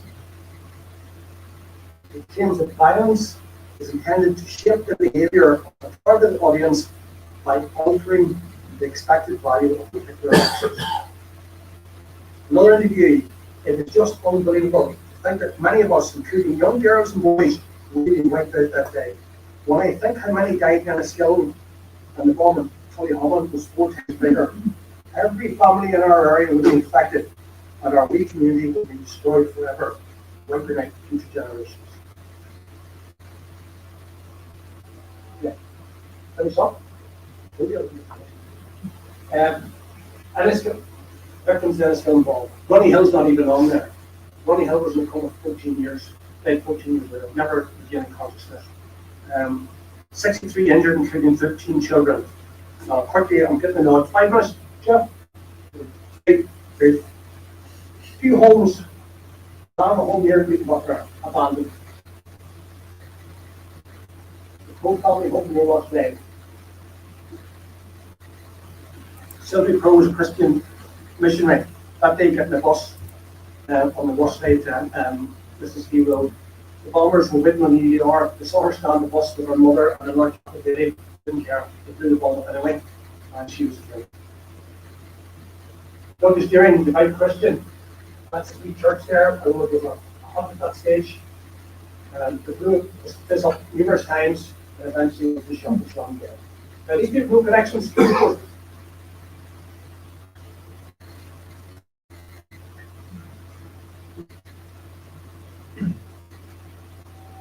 another large quote, but an SDLP interviewed me, said, ethnic cleansing, yes, not too bad in Ireland North, a bit of it around Garrison and Derrygonnelly, certainly around Rossley and Newton Butler, that's where they were strong. This was all part of their plan. Wipe out the Protestant community, even though some was in the security force and some not. Some were killing mistake, but they were in one objective.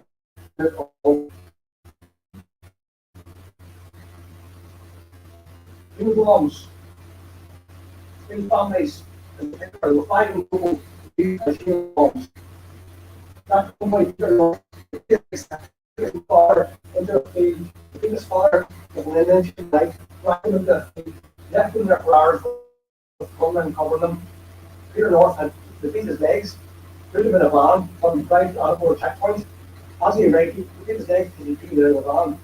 As he arrived, the detonator went off the bomb, and he screamed at the soldiers to the bomb, and they got him out. She had to carry a bomb to the RUC station with her handbag when they took her husband hostage. The Nelson family took another hostage and took one of the boys to drive a tractor bomb, £8,000 towards Alport checkpoint again. It clogged into a field.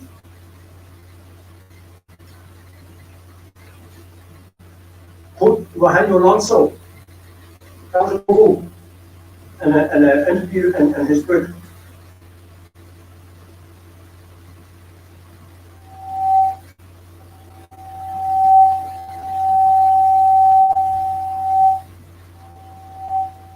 This is one I usually finish off these. This was a quote from a lady. That stayed a child in Mississippi High School, and when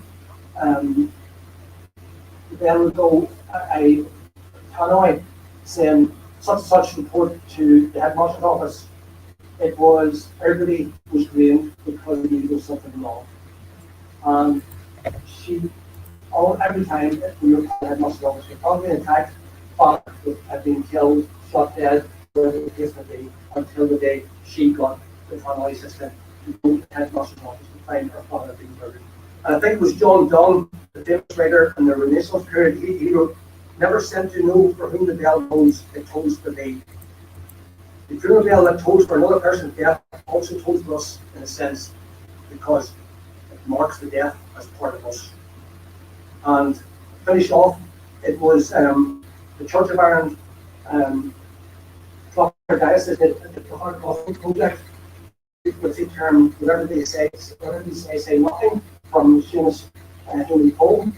And that's how the population came from on at that stage. And I'm sure there were very other parts just keep the head down, say nothing, and carry on. And that memory retains, and that trauma retains, that life of the 70s and 80s and 90s trauma is still there big time, and he does vouch for that there, what they're left to think of the pieces. Thanks for your time, folks.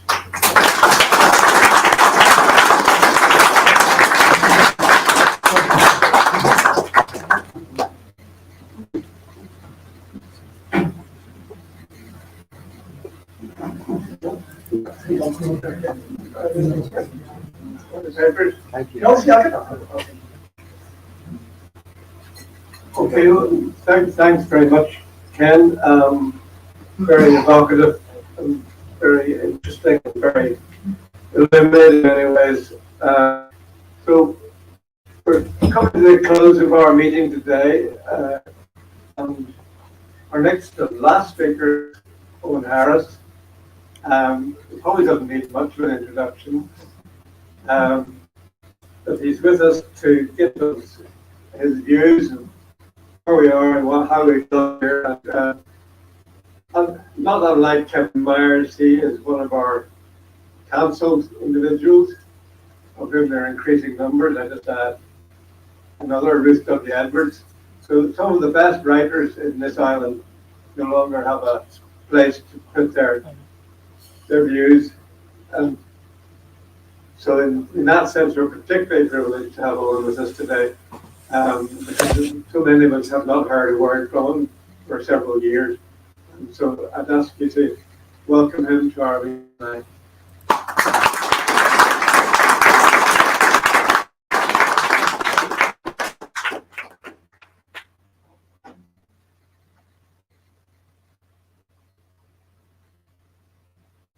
I have to say that the Republic of Ireland secularism is a pale shadow of what we've heard from Ken. This is from an anodyne history of the horrors that Ken has outlined. But it's a kind of cultural version of them. Between the 1911 census and the 26 census, we lost a third of our Protestant population. Over 100,000 people. And then a complete silence fell over the country. Nobody asked about it or what happened to them. I can't say they went in night and fog, but I can say they went in fog, a fog created by a crowd of cowardly historians and politicians who never asked questions about where they had gone and why they had gone. And that silence lasted until 1998, when Peter Hart's The Irony and Its Enemies just shattered that silence, broke the dam of silence, and caused a huge heart searching. Now that heart searching, the book was so strong that the heart searching took the time to develop, but it was a good time in the Republic of Ireland. It was one of the most pluralist times. So there was a kind of a false dawn of kind of decency broke out. And so my friend and comrade Jerry Gray was able to make a wonderful feature film about the veteran sea in the 50s. The film was called A Love Divided. It packed out Dublin cinemas. And people liked it. There was no voices raised against it. But that false dawn only lasted about 2 years. And then the campaign to punish Hart began.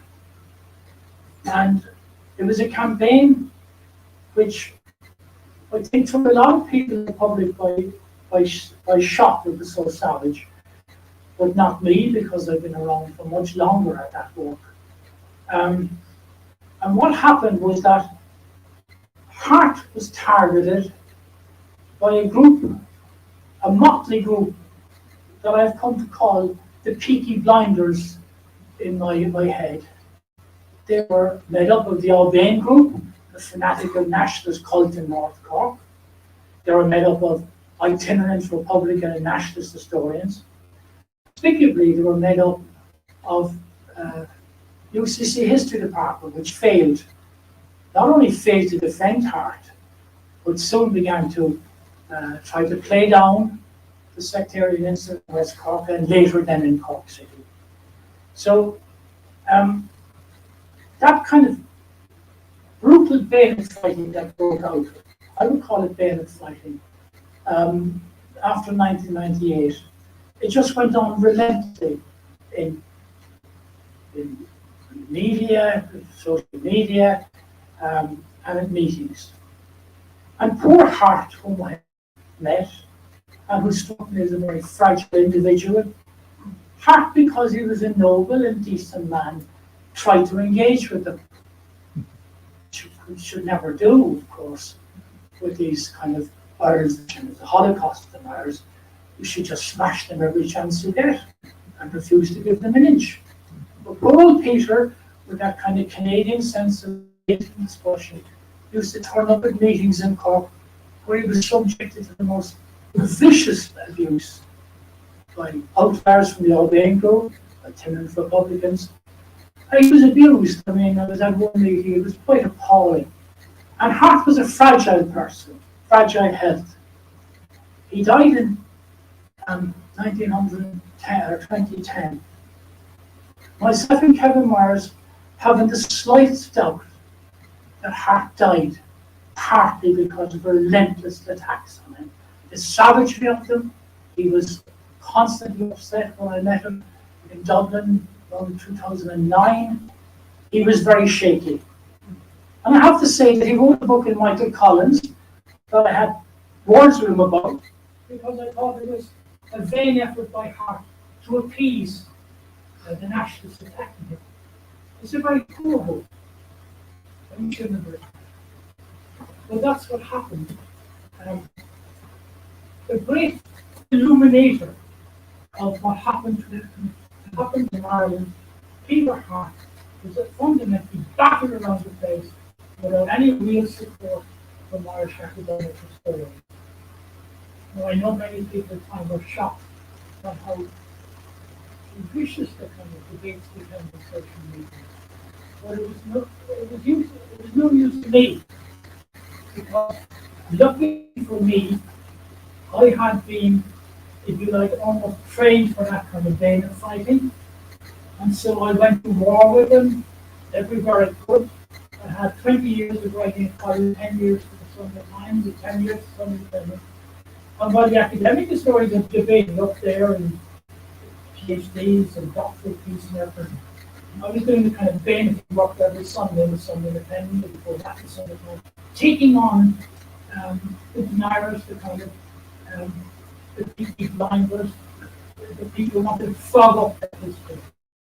And the reason why I wasn't shocked by what happened to Hart, and why I was well able for this kind of struggle, was because my encounter with Protestantism had begun much longer, far longer than even Kevin Myers. In fact, as far back as 1999. I come from a home that was quite a common good from. I come from a Republican good home home. My father, who was my grandfather, who was out in 1916.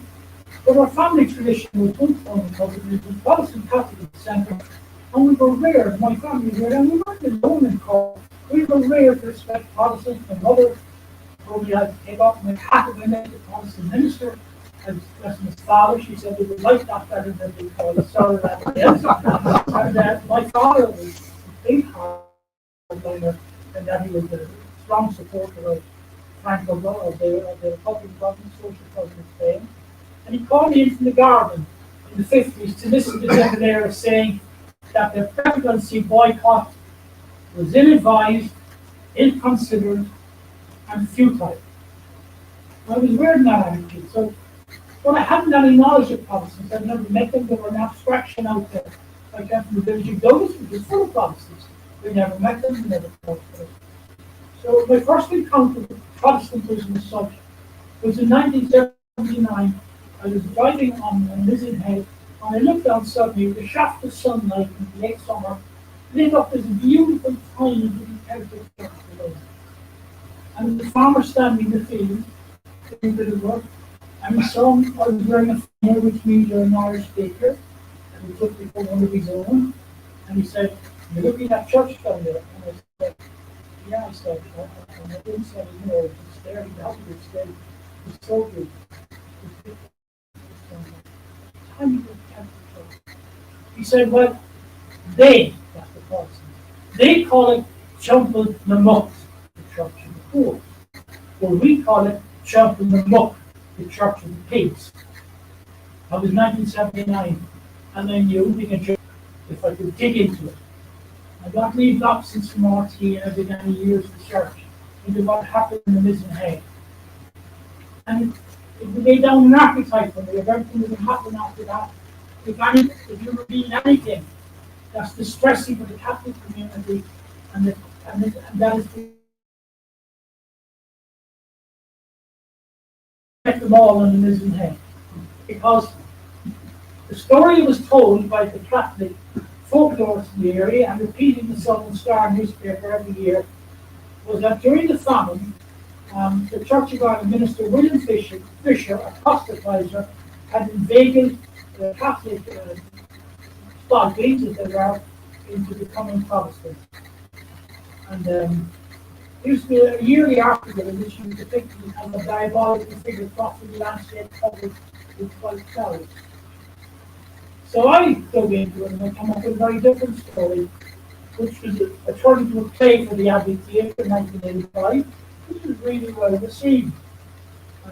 And I showed that William Fisher, who had been an admirer of John Henry Newman, he nearly went over to Catholicism, arrived in the Mizzen Head and immediately began to learn Irish. He sat with the Spalpeens in their cabins. He didn't like the hounds and horses like the other Protestant gentry. He was police cop, and he was so good at Irish scholarship he became a translator for the British Museum. So when the famine broke out in 1847, he wrote to the Quakers in Manchester for a donation. They gave him a substantial donation, but the Quakers had no foods. And they were well aware of the class war going on during the famine.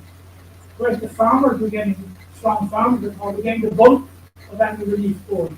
So the Quakers attached a condition to the donation they made, which was that no cart or horse or wheel could be used in any public work that would be provided. There was workhouse in the area, there was bridges in the area that was going to be done. And so there were certain like criteria modes maybe. He called a meeting of the Spalpeens, as what we call it, the poorest of the poor, who, by the way, were not allowed, according to the parish priest, they believed, they couldn't darken the door of a Catholic church. They weren't allowed in, they'd be hunted, and the parish priest had enough of them, they'd be hunted by the better class of the population. So to me, as a socialist, it was a class war, here as it could be, in that the farmers were getting everything, they wanted to keep the Spalpeens down. But what above all that struck me from the whole background was the way that the farmers were so angry that he was teaching to read and write in Irish. And that, of course, widened my knowledge of the great work of the Bible Society at the turn of the 19th century. These great men from Dublin came down and all along the coast, they taught Irish people to read and write in the Irish language. First people speak Irish, they couldn't write it. And that then came to a point in my head where I realised that in the tiny Glasgow Island, that turned out 3 world-class writers in Irish.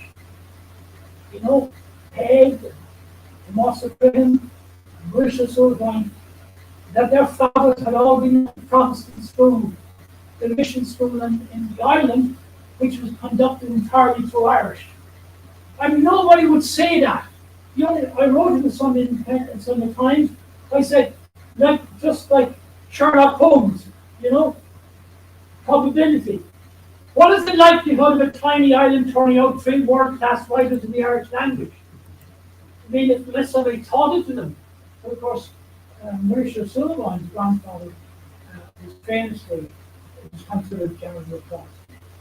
So these were the kind of things going through my mind, and only my mind, because the only other person who agreed about this at that time in the 70s was Bruce McNeil of RT, who's an expert in that, he knew for this was the fact. And So on the mission head in 1979, when I was researching this for next year, I realised that Fisher was maybe a proselytizer, was, and he asked them in the middle of the famine, the parish priest left, and he was alone with these labourers, and he asked them to build Cheltenham up, the Church of the Poor. And Fisher was clearly affected by William Thompson, who had a utopian grandeur not far along the coast. Fisher was the nearest thing to the socialist you could get, because the church was dedicated with James he shall pull down the mighty from their thrones and exalt the humble. And the real pity was that when the parish priest returned, 613 of the converts, who were often called perverts by the Catholic Church, refused to go back to Rome. So the next thing that happened was that John Murphy, James Murphy, the largest grain merchant in Cork, was exporting grain out to the port of Cork out to the planet. His brother was a bishop of Cork, who just died, former bishop of Cork. So he had two brothers, who were the largest merchant in Cork, and his brother the bishop. And James Murphy was elected chairman of the Committee of Merchants by the National Protestant group, which ran it, because he was so tough. They elected him to stop the Scots were marching in the Western Road carrying rotten potatoes in their sticks. So while the Scots were marching from the Western Road, he was exporting grain out the port of Cork. And we know what a moral blight that was, because Father Matthew, the great Capuchin preacher and pioneer total abstinence pioneer, he stood outside Murphy's mill and he said, the capitalists of the corn trade are starving the people of Cork. Now, I dug out these things. None of these things appear in our history books. But what we had was the biggest merchant in Cork, the cattle merchant, was actually exporting the grain, which of course, as I point out again and again, couldn't have been assembled or gathered or reaped, put in carts except by any group except the Catholic farmers. It couldn't be done by a couple of hundred Protestant Anglo-Irish landlords. That's why the farmers were gathering the grain, they were exporting it, but the Scots were starving to death. So, James Murphy had a great son called Father John Murphy. He was a playboy, a Manitoba town in the last phase, in the fourth phase, in speculating stock exchange, and then in his 40s he had an epiphany, he had a genuine conversion. He wanted to do good and he wanted to be priest. So his father paid big money, an actual Louis XV chair to the Vatican, and he was allowed to become a priest in 2 years, and he wanted something to do to make up for the rest of his wasted life. So he used to crusade down to West Cork to the visit head to get back to 613 pounds. And he brought for a tea, tobacco, snuff, food, a long wagon trip. He would crusade in West Cork. And every weekend he preached outside Cheltenham up, trying to get the 613 Spalpeens, and their rags walked past them, and the strong farmers stood with their sticks behind them. Physical intimidation went on at the Readings of Wyden and Boheen. The farmers marched in serried ranks with their sticks behind them. And the 613 went into that church every day until he went home. And they stayed to their conversion, which of course was partly religious, partly class conversion, and partly that they loved reading and writing. And the farmers used to talk about Fisher having cocked them up. He was cocking them up. He was putting them on a high plateau by teaching them how to read and write. And what the Southern Star used to call him, often seen walking like Fisher with a cloud of smoke along his head with the devil. I turned out to be that he was also burying the dead. He was using one of his portable coffins to open into the coffin. And he was using quicklime, of course, on the bodies. The quicklime was covering his clothes. So the very good deed he was doing was being used against the devil. Now, I put on the Family Abbey, and immediately what I call one of the first folks I wanted to go about. Father Patrick Hickley, a fine story, decided to take issue with me because I had said the parish, I had presented the place of the parish priest to God for some time, and he said he was very going to get the days. This is now typically what we call from now on. Every time some good deed of Protestants was exposed, and other things, the bad side was Catholic pressure. Now, I've no doubt that Father Patrick Hickey is right, that maybe Father Lawrence O'Sullivan hadn't gone for more than a week or so, but it wasn't the point of my play. And it was used by every kind of naysayer and fogger, as I call them, and footnote and nitpicking. They made a huge industry about this. The Irish Times was full of letters. So it's kind of attacking the Catholic Church and everything. But, you know, Father Hickey was right. He's right on the facts of the matter. The problem is, you see, that like statistics, facts don't tell you everything. In fact, facts lie just like statistics do. What matters always is context. So, we had a big meeting in Skibbereen in the West Cork Hotel. Myself and Patrick Hickey, Father Hickey had it out hot and heavy. And as I was in the jacks and relieving myself, the man who had first told me about jumping them up on that hillside early on came up to me with two other heavy guys from Longtown, which is nearby. And he said to me, Owen, we want to clear off now. We need less of that. So what's the deal? He said, if you go on like this, he said, it will end up like it does in the north. So I said, you mean that you're going to visit the IRA in them? And he said, I'm just saying that in this way. So it was a classic example of what we call the hostage situation, whereby Protestants are held hostage, what was happening all around, and any attempt to defend Protestants, what he was doing, people ran the upon risk, which is why so few people do it, that you're regarded as letting down the side, giving unionists ammunition, proving the unionists that they're right after all about the sectarian society. Now, after that,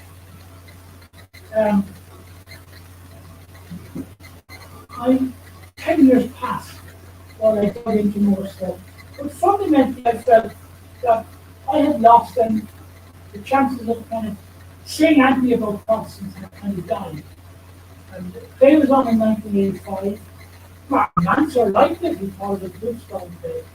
But my purpose was defeated.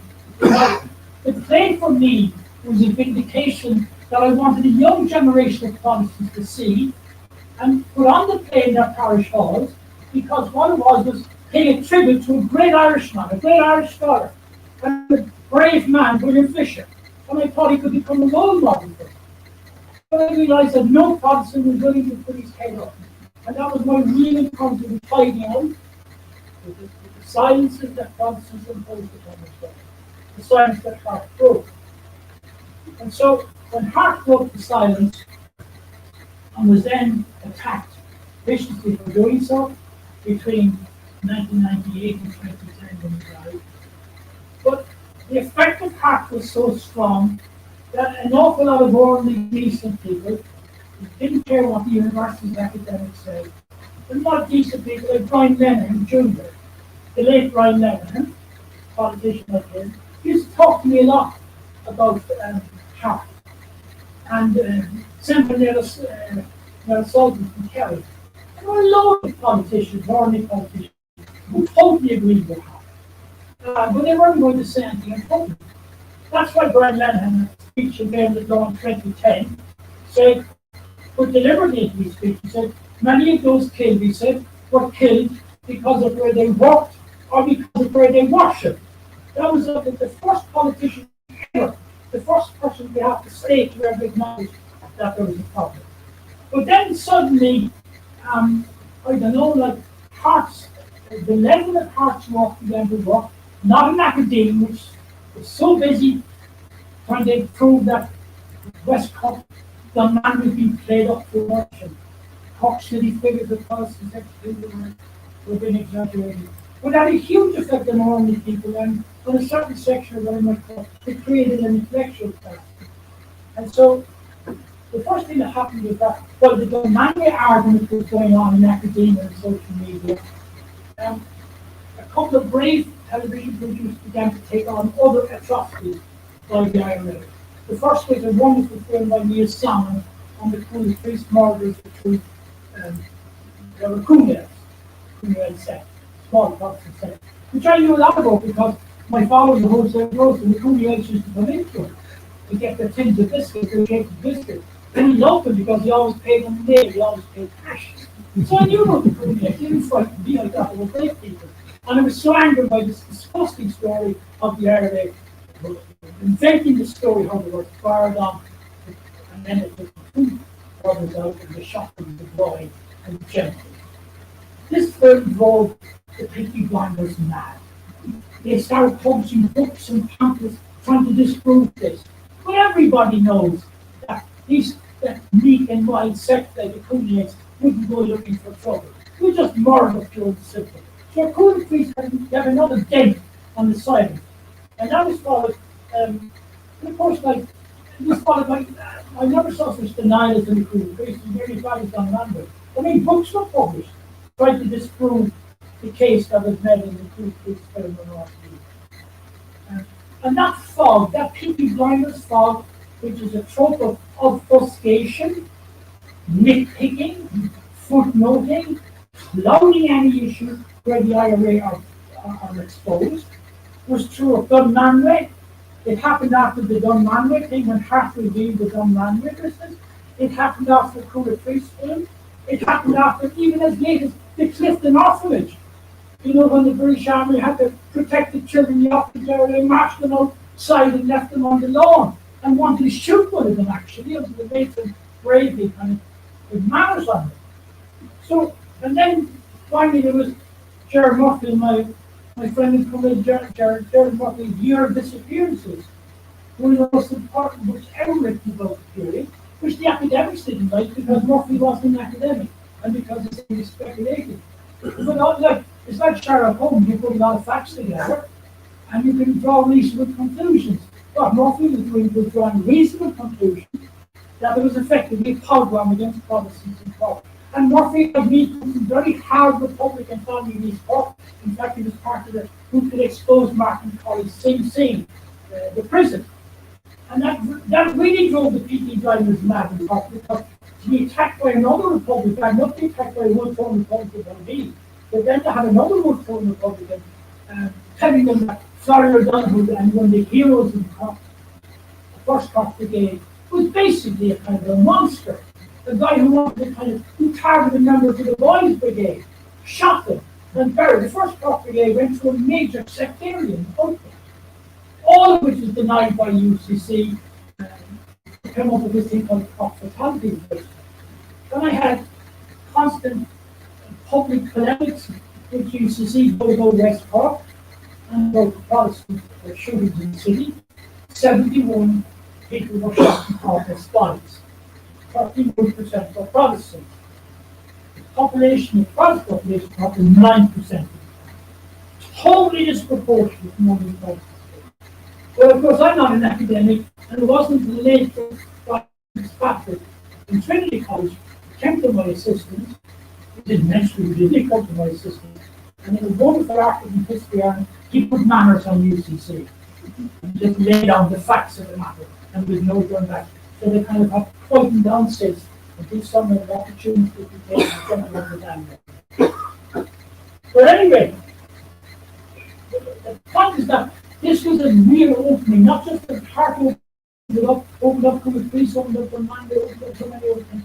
And then another great breakthrough is that I got a job with Sonny Defender in 2000, and from then on it was on a good, 20 years, itemizing in detail the sectarian incident.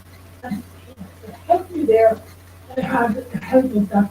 Probably the man who knows most about what happened with Pat Hyland and his wife Joan of Rossgarvey. Like me, they're in their 80s, they celebrated their 60th wedding anniversary recently. But Cal got a grant from UCC, and he and Joan went over to Kew, to the records in Kew, and they photographed every single conversation clip, every 4,000. The only total picture of what happened in this one. And Cal who was again a move toward Republican, who hated what was happening to Protestants. He and Joan took photographs, and Joan's fingers got calluses from pressing the button. It was a mom and pop operation. And then he came back, and from 2010 on, I had the benefit of his stories documented. One of the worst of them was, which is very confirmed by George Souther, one of the worst things the IRA did, apart from shooting, was billeting. Arriving late at night in the farmer's house, or the farmer's house, we had less than girls in the house, 13, 14, and demanded to be fed and get beds for the night. The tension that caused in Protestant families was quite extraordinary. And at this point, I should say, you have to draw a total line between Dublin and the country. All through the time that I was writing the Sunday Independent before that, Dublin Protestants would look at me with absolutely aghast faces. What are you talking about? Why are you causing trouble? Why are you doing all these things? I never meant that. I never had meant it. I never had anybody say boo to me. Well, it's not like they were going to say boo to Brian Dobson or to anybody else. Like the Protestants of Dublin live charmed lives. They never met that. The gap between them and West Cork Protestants is just, you couldn't bridge it. The same is true of Leitrim, Balmore. The whole effect of silences, which is agreed in one of the reading Tommy Conlon's brilliant book, The Kidnapping Gone Friday. It's not just about the kidnapping, it's about the silences. Balmore never put up a monument to the Irish soldier who was killed there, the Irish guard was killed there, but they had a monument up to John Joe McGarry, the big Iron Man of the area. So we have nothing to be proud of in this republic about how we conducted ourselves when they shot people, killed, when a man across the board. We behaved despicably. It was not due to Justice Brian Walsh, who was the guy who wouldn't let anybody be convicted if it could be seen to be political. The point is that, the whole point is that, of this is that I want to get to the truth. Whenever an atrocity like Dunmanway, Cruel Creek, Clifton, or Jerry Murphy's exposure in the year disappearance of the killing of Cork Protestants, what happens immediately is that a mob of Peaky Blinders descend. I'm not going to name their names because there's enough defamation action there. There's an appalling gang of them. Some of them are teachers in Dublin third level colleges who are doing historians. Some of them are weaklings in the University of UCC who won't kind of stand the line. They've now finally given up. But for years, they played down the West Cork sector. And for years, he had the advantage that I was being prepared. I've been continually abused for reading these things because I was giving credibility to the concentration and all that. And it was impossible to explain, it's impossible to explain to anyone in Dublin. It was a nice job in the civil service. What it's like to be a West Cork Protestant living in an isolated farm during H blocks, which is a very bad time, and to receive a 303 bullet in the post. You know, you're worried for the rest of their bloody life. You're worried about who sent the blades. A lot of that went on during H blocks. During H blocks, for example, there were a lot of stories, especially in places like Laois, which is a very strong and poor Protestant population. Charlie Flanagan and his father were great mentors of these people. But like I've got a lot of interviews with Gary Flanagan. In fact, you know, bullets in the post during H blocks, and he closed up. But that didn't know man, but closed up in the 80s, in 1984. And you couldn't get people in Dublin to believe that. So what you had then was this kind of trope that I'm getting out of them from Protestants, telling me, will I ever lay off this? Will I be causing trouble for us? No, I was used to that trope, I tell you what. In 1985, when I put on Silver Sullivan at the Abbey, the rector of Kilmore, of the church, wrote in the Irish Times thanking me for destroying the folklore, the bad folklore about the William Fisher, for destroying generations of sneering and labelling. 10 years later, the play was put on again in Galway, when I come later this week. And the same rector, and another letter to the Irish Times, exactly 10 years later, telling us that we were causing trouble and that we would stop the land. So in 1985, the rector was all for it. In 1995, he wanted gone because he was always causing trouble. Causing trouble, taking the head down, that was what Mark was. And the reason I was so angry about this failure to understand, the Catholics to understand how this was affecting young Protestants was increased by the fact that my daughter was at a secondary school, and we all knew in the area that all the young guys, young Protestants were kind of becoming verbal trophies. So I asked my daughter, why is that happening? And it's very common, and she said, well, it's the fastest way to acceptance. And if you were in the pub, she said, my daughter didn't give a damn, she wanted no acceptance from me. But my daughter's that great playwright, Nancy Harrison, and my daughter didn't care. But she was really struck by the fact that they were so willing to sell out. And this is what bothered me. And it bothers so many Catholics. I don't think many Irish Protestants realise how much many Irish Catholics wish to stand up and stop apologising to people. So the tropes, as I said, when we will go back over that, that's important. The tropes of, if anything good about Protestants or anything bad about the Irish sectarian-wise, is that you have immediately a cloud of obfuscation, fogging, footnoting, academic kind of genteel exchange, academics which really are just subverting what you've done, the work you've done. And that was particularly pronounced after the biggest breakthrough of the Hush Money sequel in 2009, which really was the first film to explode and interview the relatives of the victims. And that to say, that was produced by an old RG associate man, Sean Rayoy, whom I used to nag all the time what happened with West Cork Protestant. And that paid off, and he made this film, presented by Stephen Ridgeway, and it was a terrifying film, and it created another sensation and another cloud of thought. I mean, again, UCC were very poor in their response to this. But the worst of all, the biggest damage is not done by the Catholic fathers and footnotes or demanders. The worst damage is done by what I call emollients. After every single incident like that, whether it was Coney Priest, Clifton, Dunmanway, Crossgun Secret, there's always Protestants writing to the Irish Times to say how happy they are and how this was not particular on, and they never met they were never met a slur in their life, which I do not believe. Nobody ever slurred or said that. Even in Dublin Protestants admit to me that they got some hard words said with people. I mean, remember Johnny Fitzpatrick and the bank of politics now. I mean, he's going around saying all the time that you have to put up with Protestants, you have to show where respect to the Irish finance. That was the money kind of thing. There was always that kind of low level sectarianism in the bar in Ireland, among professionals, doctors, dentists, etc. People kind of put up with Protestants. But it was never serious. And the thing is that the alliances are so bad. In my view, they do terrible damage to the young Protestant generation. Because we keep telling young Protestants that they must hang their head in shame, that they must have no proud history like William Fish of the Irish people, or the saving of the Irish language around the West Coast, because every Irish speaker now, a book came out recently about secrets of the Irish language.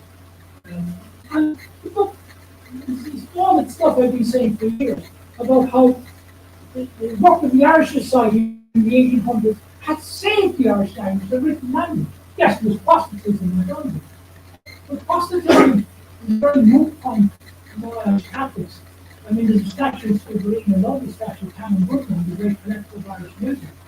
Now, Canon Goodman was a very good proselytizer. Remember, the Catholics then are now cared down about that because he was an Irish speaker and he played the Uilleann pipes. So then, in some sense, he was naturally one of them. And then the Irish language has been very important help.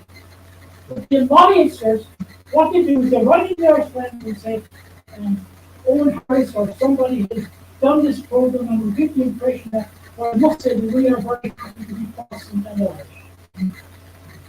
And the problem with that is that kind of takes out any legitimate anger, and anger is needed by the young Protestant generation. And I'll tell you why. Professor Norman Moore, a great psychiatrist and medicist, who pioneering work in America, he was the guy who discovered what I call the Shamrock syndrome of Irish creativity. Creativity, drink, and depression.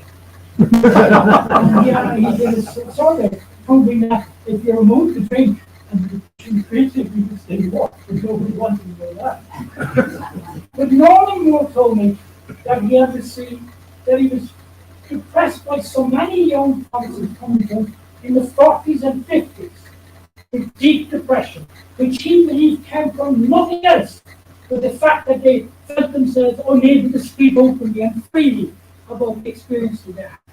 And that is why my main object in life, breaking these silences, is to try to allow young Protestants to feel pride in their dissident heritage, not be told like, oh, we're all for the IRA or we're all for Northern Ireland.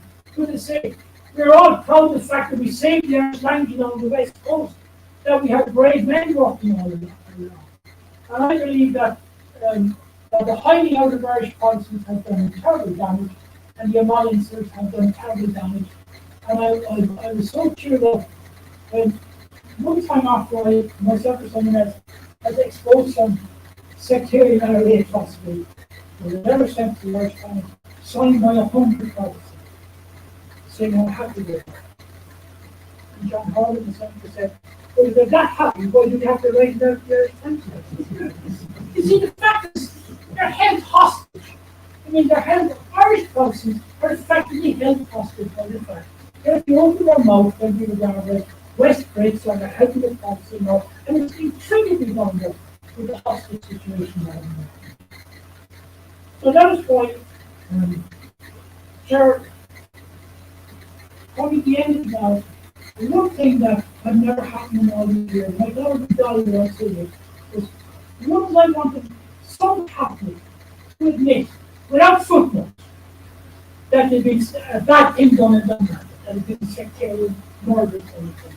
I just wanted to say, Katie, we're at a UCC footnotes. And finally, everyone did. And it's that part of stuff. And what was never done was I couldn't get a Protestant to stand up and say the same on behalf of his own people. Until Canon George Stalford, daughter Bridget, wrote to me and said, he's in his mid-80s now, and he's willing to talk family. And the rest of the one was talk. And there used to be illegal recording Protestants telling the things about their fathers because it was truly that they must convert less. I wouldn't dream of using them until they're dead. But I had a great recording of a man called Draper Skibbereen. He was 104. He remembered his father, he told him, convert the rest. And so when George's wonderful daughter, Bridget, when she said, the canon is willing to talk. And you like step away. The secretary when you step away. Because Canon George Stalford is just a door in the house. But he always looked at the tools, the North section. He's a great Irish speaker, and he's in every board of history and technology. And he told us the story of how his father was told, effectively his father ran out of the rest of his farming was perfectly running, also to their number children, because he'd been warned that he was to get out there because the cattle would be taken away and stuff away from everything. So his whole family, they never came back except George. Except George's father. And he bravely came back after the Civil War, and he all farmed Castle Townsend, where George was reared, in the mixed Catholic and Protestant school. And you should actually buy the film more when the popular film, you can see it. Because what you need to see is, you need to see Richard Draper talking about his father before the country, to convert the rest. I mean, not in a nasty way. He asked, his father asked this guy, he said, what's going to happen to us now? And he said, well, you better convert yourself to your own sake. But we respect it. But we don't want to know that. We all believe that we're all wood-toned Republicans, that we believe in Protestant Catholic faith. And I think actually that was true. until about 2010. But the rise of Sinn Féin has been accompanied by a complete rolling back of that pluralism in the Republic of Ireland. We have got used to what like planted my sister was telling me about in a pub in Clonmel. The Protestant guy, he part of the local group, was chatting away here a few years ago, and he was an expert in soccer, and they didn't like that. And somebody said, why did you fuck off, you can't? Like two persons they know all their lives. He never went to that pub again, he never went out with that group of people again. This is what dumb people don't get. Is that when you're in Clonmel, rural Ireland, provincial Ireland, rural Ireland, that almost mean stuff comes out and is said to you, and you can't relax. But so Richard Draper told that story in that film, and then the wonderful thing happened. George was on the board of the Cork Institute of Technology, and one of his colleagues was my colleague, Dan Collins, and Dan said, he'd seen something with George and West Cork, and he said, and with the West Cork friendship, and he said, George said, Brady Farm, and he said, Roman, and he said, we were driven out of it. And Dan Collins said, my sister was in your farm for long, she's married to the land now, getting invited off the trip where we're going to do. And Dan said, would you come out to the old family home? And I remember when Roman sick was just, well, I've ever come across my left George, at the end of the film, he goes to the college, and a sort of bread and jam and tea by the gallon, a great farming family college, and he walks around and he rooms his father's father, and he says that he's happy enough, that he's done that for it, and that he's also happy to give the account that on his deathbed, one of the IRA men called his father and apologized and he was sorry. He looked for forgiveness for the killings of Mandia. Now to conclude, I know you all want redemptive endings and happy endings, but like they're not on. As late as 2017, when Robin Bury published the best book ever written on the condition of Irish, he was immediately targeted as a troublemaker, particularly by Protestants, and was a disgusting review written in the Irish Times by a Protestant who himself had a book coming out about the Protestant, which is good chat practice. Robin Bury is the man who used to send rhapsody stuff to the Time Robin Bury's book very well. The treatment of that group, they were far from the depth of the Irish. We've got Catholics who have moved us with redemptive walks like the Mercury. But we haven't still got Protestants prepared to stand up and say, I'll be counted. They're rather appease the kind of dominant Catholic majority by saying that we're not so to conclude, Gladstone said that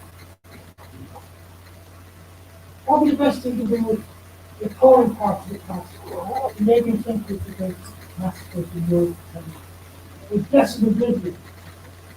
No, blessed oblivion is fine if you're equal parts. But I don't believe that blessed oblivion is going to lift the spirits of the young Protestant generation. For that, what they need is like, as Ashley said to last week, a period of silence will be welcomed down. A period of silence will be modeled for. And stop telling us how happy we are, and to actually face up to the fact that the West Cork people are not free still to speak their mind. It took 100 years before we celebrate, before Bishop Colton felt able to have a service. And even then, he was obliged to get into the IRA. The IRA, all those who died in the Civil War. That's not good enough. You know, that's like the abstract in the north, like people were killed. No, the IRA killed people. The old IRA, not all the target people. And I have to say that most of the old IRA were like my grandfather. They were good people. John Hales and Bandon hated what had happened to the folk. And my grandfather was all in favour of actually shooting those who carried out the actually, if you put the right thing on done. and give them some sense of mobility and transparency. But we have a long road to go yet, and until I hear young Protestants writing in the Irish Times to say that they have no interest in Northern Ireland, but they want to speak their minds freely from now on, then I know it's living in a real republic.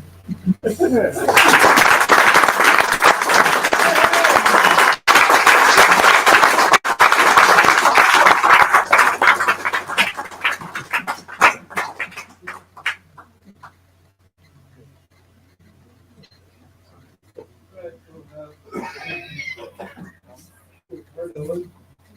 It's been wonderful to hear him again. So long, I've heard it. He said things that a lot of people won't say. We've got about 10 minutes left. Any questions or answers or comments from the floor or on those 10 remarks? Right, Ian, you finish? Just like crack on to what you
And I think tonight, Kenny,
just want to take your thing. You recall there were two representatives from the Department of Foreign Affairs here earlier.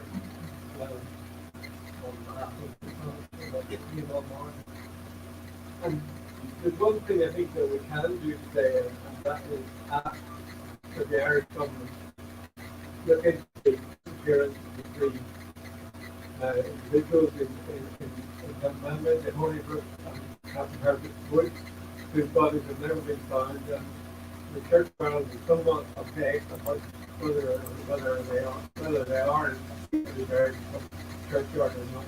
And I think it's incumbent on us, and nobody else is going to do it. And they disappeared. They should have disappeared. I was broader than this.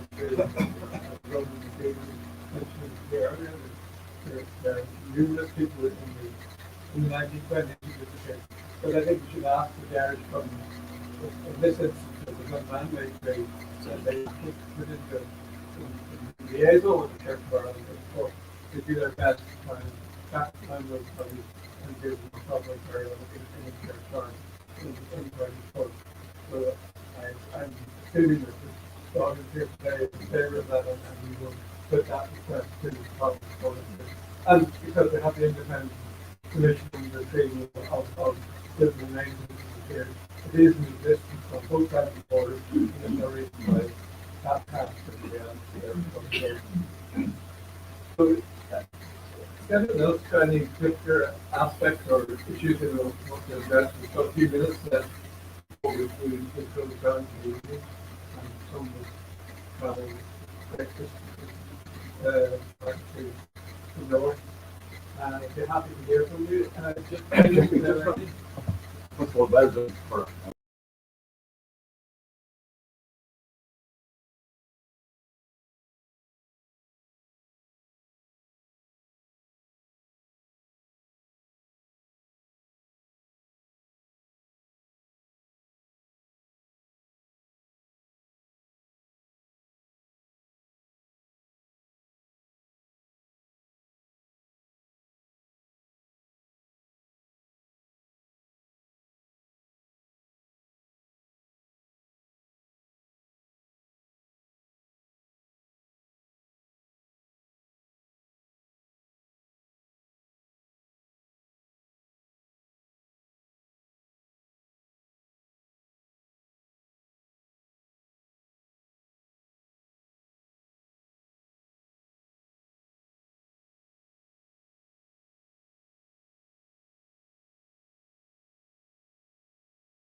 Thank you very much for your attendance. And I do have to pick out for several people that helped so much during the day and the months up to this, particularly in Jacob.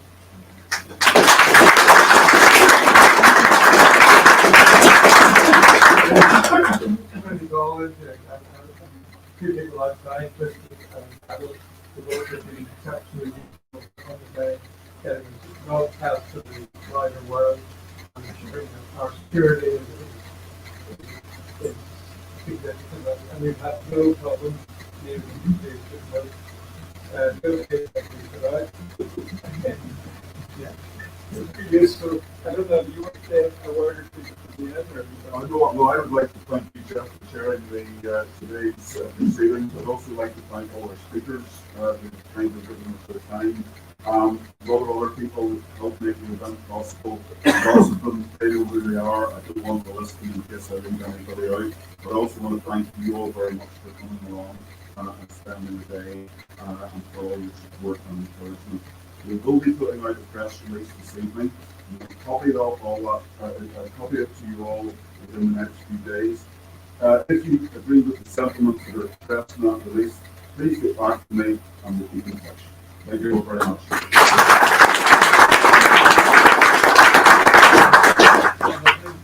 Could say we will be back.